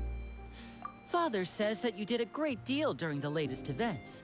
She's very grateful for your contributions to Fontaine. That's all right. We were more than happy to help. So, what's she doing now? Oh, I guess you haven't heard. After Lady Farina left, Father and Monsieur Neuvillette opened negotiations, during which he gave Fontaine's gnosis to her as a diplomatic gift. A diplomatic gift? A gnosis? Yes, I was quite surprised at first myself. But when I thought it over, there were actually a number of things going for it. It could have been done as an apology for the incident with Lord Child, or as thanks for his help in tying the all-devouring narwhal down. Furthermore, Father did also lend significant aid to Fontaine and Poisson. Well, that's true, but this is a gnosis we're talking about. Doesn't this seem a bit irresponsible?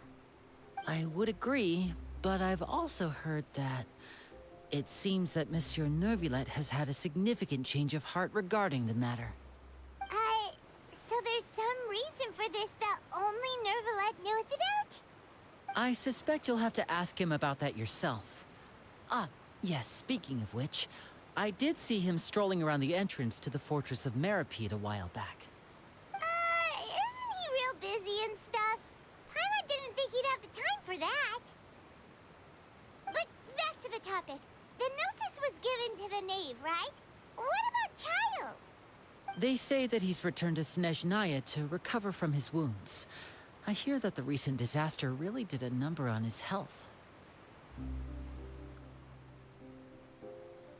That's true. When you think about it, we've had loads of run-ins with the Fatui. To think we'd be allied with them this time. So shocked by such a simple switching of sides?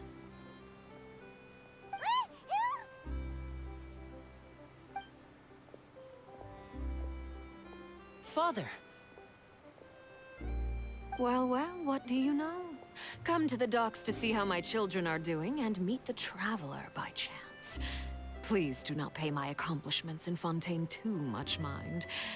I would have done them regardless. Are you going to take the gnosis back to Snezhnaya? That is our duty as harbingers, yes. Don't be too preoccupied with sides. The goal of the Fatui concerns not a single place or person, but the entire world. With such a grand goal in mind, it is inevitable that we must wear many masks. Switching my masks is something I've always done. Well, that depends on many things. No one truly knows what the future holds. What good is honesty if you can't rely on it forever? As for you, I very much look forward to our next collaboration. Good things cannot be achieved alone, and you've proved yourselves to be great partners. A vision? All right. I'll remember to return it. Thank you for keeping it safe for him this entire time. And that's a wrap for me. Huh? You... Greetings, Miss Journalist. Hello. If I'm not mistaken, there are diplomatic channels I'll need to report to take a photo of you. That is correct. So forgive me, but I will not be able to serve as a subject in your article. However, feel free to write as much as you'd like about our dear magicians and our upcoming rookie talent. I will. The sea breeze is quite pleasant. I shall continue my walk while the weather remains so agreeable. Farewell, Father. Oh, she has such an intimidating presence. I didn't even dare to take a picture. Thankfully, I've already wrapped up all my pre-scheduled interviews. Thank you all. This'll be more than enough for me to write about, I'm sure. Don't be too nervous. Why don't you take a magic pocket before you go? Here, Traveler, Paimon, you take one too. To move things about? That's right. Funny. I was giving out magic pockets when we first met too. And what do you know? I'm doing the exact same thing right now. So many things have happened, but the pockets are still the pockets. I guess this must be life. We will all follow our own paths, and serendipity will lead you to your fated friends. All right then. We'll be handing out pockets in some other districts later, so we'll get going now. Have a good day, you two.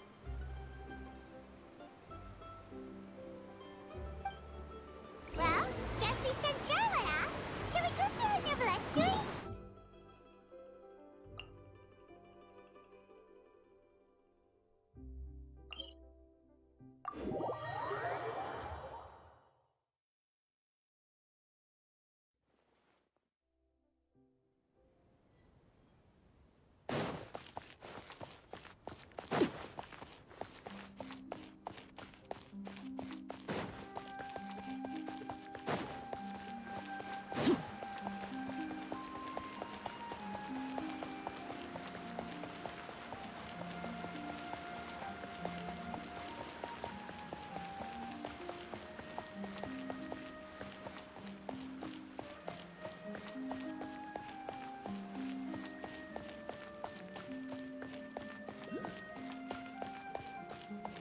The entrance to the fortress!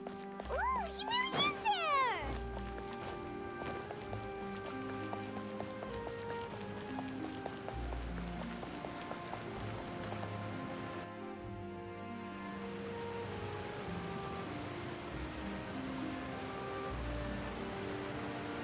So, you really are here, Neverlette! Paimon didn't think you were going to have free time this hour of the day. Really? Oh, I suppose you must have met Mr. Linney. He took the time to greet me earlier when he passed this way. In any case, you came at a good time. I was just considering reaching out to you to set up a meeting, so I may explain some things that I haven't had the time to before. Aw, Paimon's glad that you remembered. Thank you for keeping us on your mind, what with you being busy and all. Alright, let's have it then. How was Fontaine actually saved? The whole business is still quite the mystery to us. It is strange how words can often leave a bitter taste in the mouth when it finally comes time to say them out loud.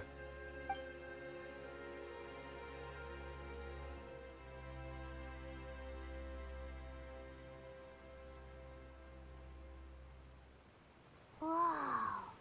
So that's what happened?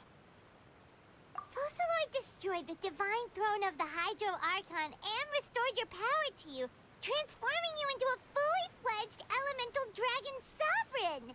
But Paimon still doesn't quite get what you did to save the Fontanians from dissolving. For me, the authority of the ancient dragons refers to absolute control over the hydro element. Fontanians were incomplete humans born of Egeria's use of the power of the primordial sea, with constitutions similar to that of mimics.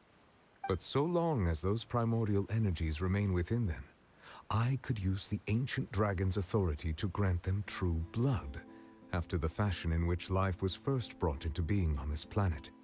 In other words, when I gave my verdict, Fontanians became true humans, and thus would naturally no longer be dissolved by water from the primordial sea.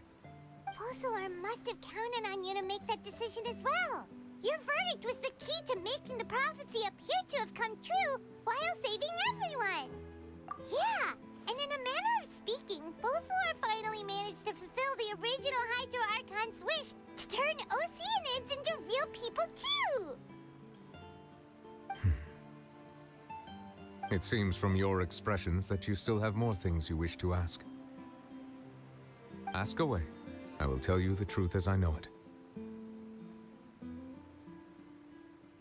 I have investigated his case along many avenues, and I have learned that he once fell into an unknown chasm when he was young. There, by chance, he awakened the all-devouring narwhal. But whether it be by sentiment or reason, that should not have been enough to consider him the root cause of the disaster. At most, he would have had tangential liability.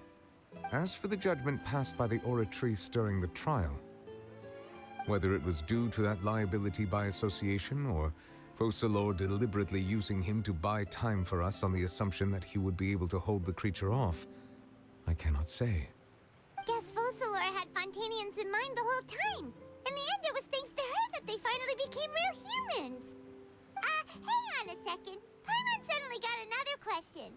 Back when Fontanians hadn't yet become real humans, were the children they had also transformed Oceanids? Life has always flowed like water. Do you recall how Fontanians would often come to the Fountain of Lucine to pray for children? Yeah, Lynette said the fountain is where all the waters in Fontaine converge. In truth, even those couples did not know that such prayers were no mere custom, but instead a form of ritual. Those Oceanids who were blessed within the spring water would later descend as new humans in the coming months. Paimon sorta gets it now. Either way, seems like this ritual won't be of any further use, but it'll probably live on as a local custom. Ask away. I will tell you the truth as I know it. Yeah, about that. Risley said Farina has already left. What's that all about? Ah, Lady Farina. The people are only aware that her death sentence has not been carried out. She abdicated the post of Hydro Archon and left affairs related to that title to me, before leaving the Opera House. I related Fossilor's words to her faithfully and completely. After hearing them, she seemed neither saddened nor comforted. She simply said that she was tired and needed to rest. Having said that, she then packed her things and moved out of the Opera House, not unlike how an ordinary person might. But she's still got a place to stay, right? You need not worry. I will make arrangements to ensure that she will not want for food, clothing, board, or travel. In truth, I am somewhat happy for her.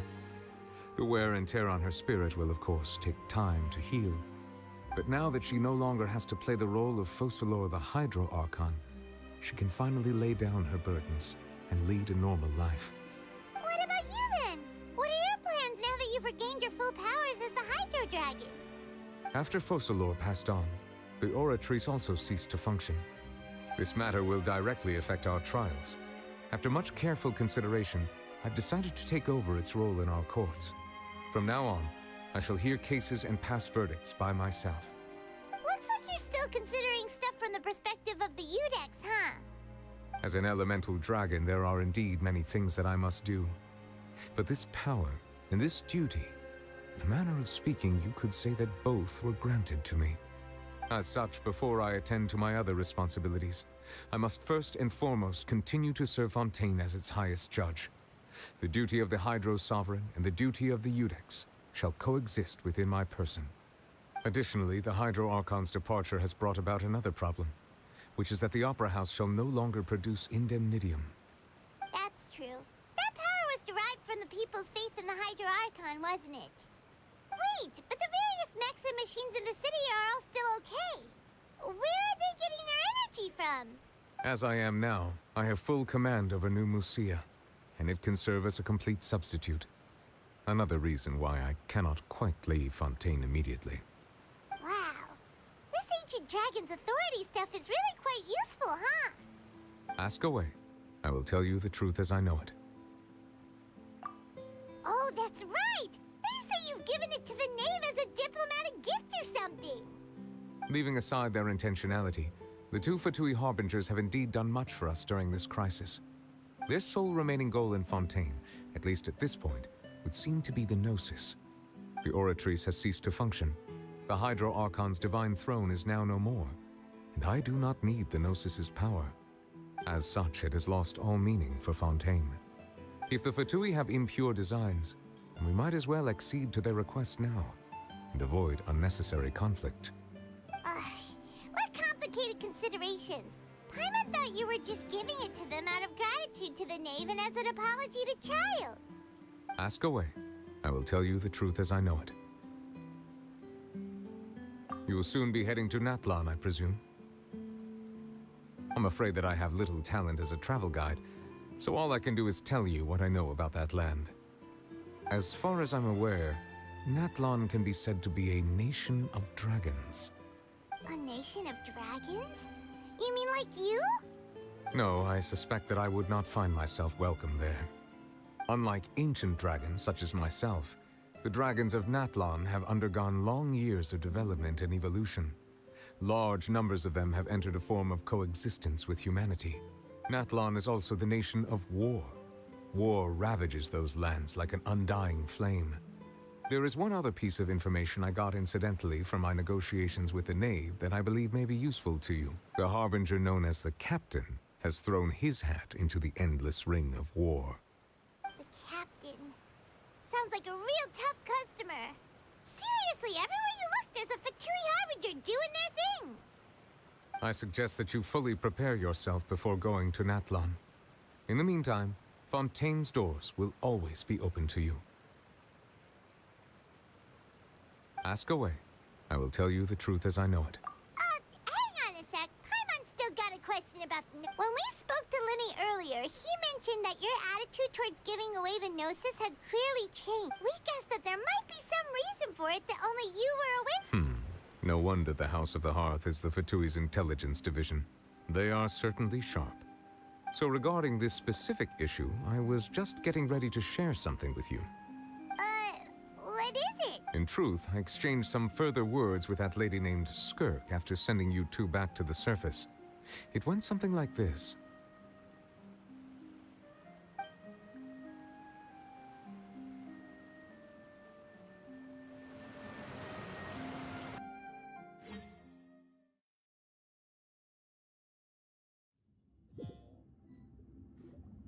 Well, we're going to head topside to see what's going on. You hurry over soon as well, all right, Nervalet? What next? The all-devouring narwhal isn't here, so I'm no longer getting any interference. I can finally catch the scent of your power, what it's made of. It is the authority of the planet's primordial dragons, but with something very similar to a god's curse mixed in. It's cool. I'm sure I've encountered something like this before. What was it again? I do not know what you speak of. Of course. How could I forget? You should have the remains of the third descender on your person, yes? Remains? I've never heard of any such thing. According to your parlance, I believe it may be called a gnosis. Well, that much is true. After Focalor's divinity faded, she handed her gnosis to me, but I fear I have never heard of it described in the manner that you just did. I've been training with my master, the Foul, ever since I was young, and I have never returned to the surface since. So most of the information I possess, I got from him. It is only natural for those who are greater than humanity to possess a different sort of common sense, which is why there are so many problems in our attempts to communicate with humans. Regardless, you should probably get rid of objects of misfortune to prevent any disasters from befalling you. To live in itself is a blessing. But once a person dies, the bonds he once had with this world shall all turn to curses. What do you mean by that? No need to fret. These are just my personal thoughts, and my reason for no longer wishing to return to the surface. This third descender you refer to, who are they? And when did they die? Master never mentioned them to me. Perhaps it just wasn't that important for me to know. If you're interested, though, I could ask him. I'll be sure to pass the answer on to you next time. Next time? You believe we will meet again? I do. Wait. I have a disciple of my own, don't I? He can be the messenger then.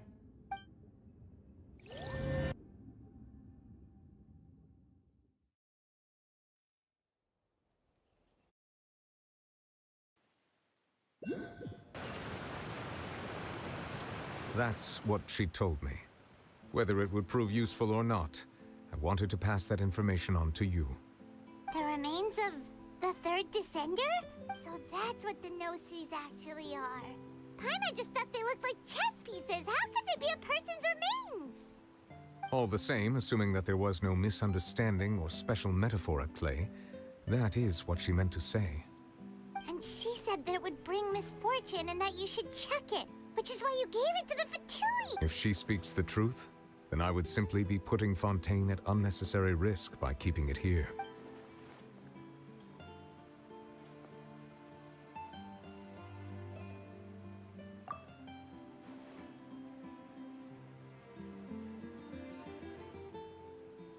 I had guessed that you might already be familiar with this concept, but I did not expect you to be one of them. That means that the Gnosis, which are exceedingly element-compatible and can even enhance elemental abilities, do indeed come from the third descender. I wonder, does your body also possess similar properties? Like being able to use elemental powers without a vision. That does sort of count as special compatibility, right? No, let's not think about this stuff right now. It just feels creepy. Comparing the Traveler to the dead third descender and all. That's what you say, but this topic still feels like bad luck. Once Child recovers, let's get some more answers out of him. Or go look for his master and get the answers that way. I too believe it unwise to make too many blind guesses when information is lacking. The same is true of being at court. All right. Whatever the case, it seems like the crisis here in Fontaine's over for now. Yes. All of Focalor's efforts were for this moment as well. But she sacrificed herself in the end as a god, and she suffered through all those years as a human. Was that really what she wanted? I suppose that would be the mystery of a god's will. I suspect not. But once in a while, I too would guess that if wishes were like the clouds in the sky, they will one day return to the earth as raindrops. Life flows like water, and rain is the final answer. The water levels may sometimes tilt one way or another, but the rain falls fairly upon all. And what, ultimately, is the difference between the rains that fall upon all of us?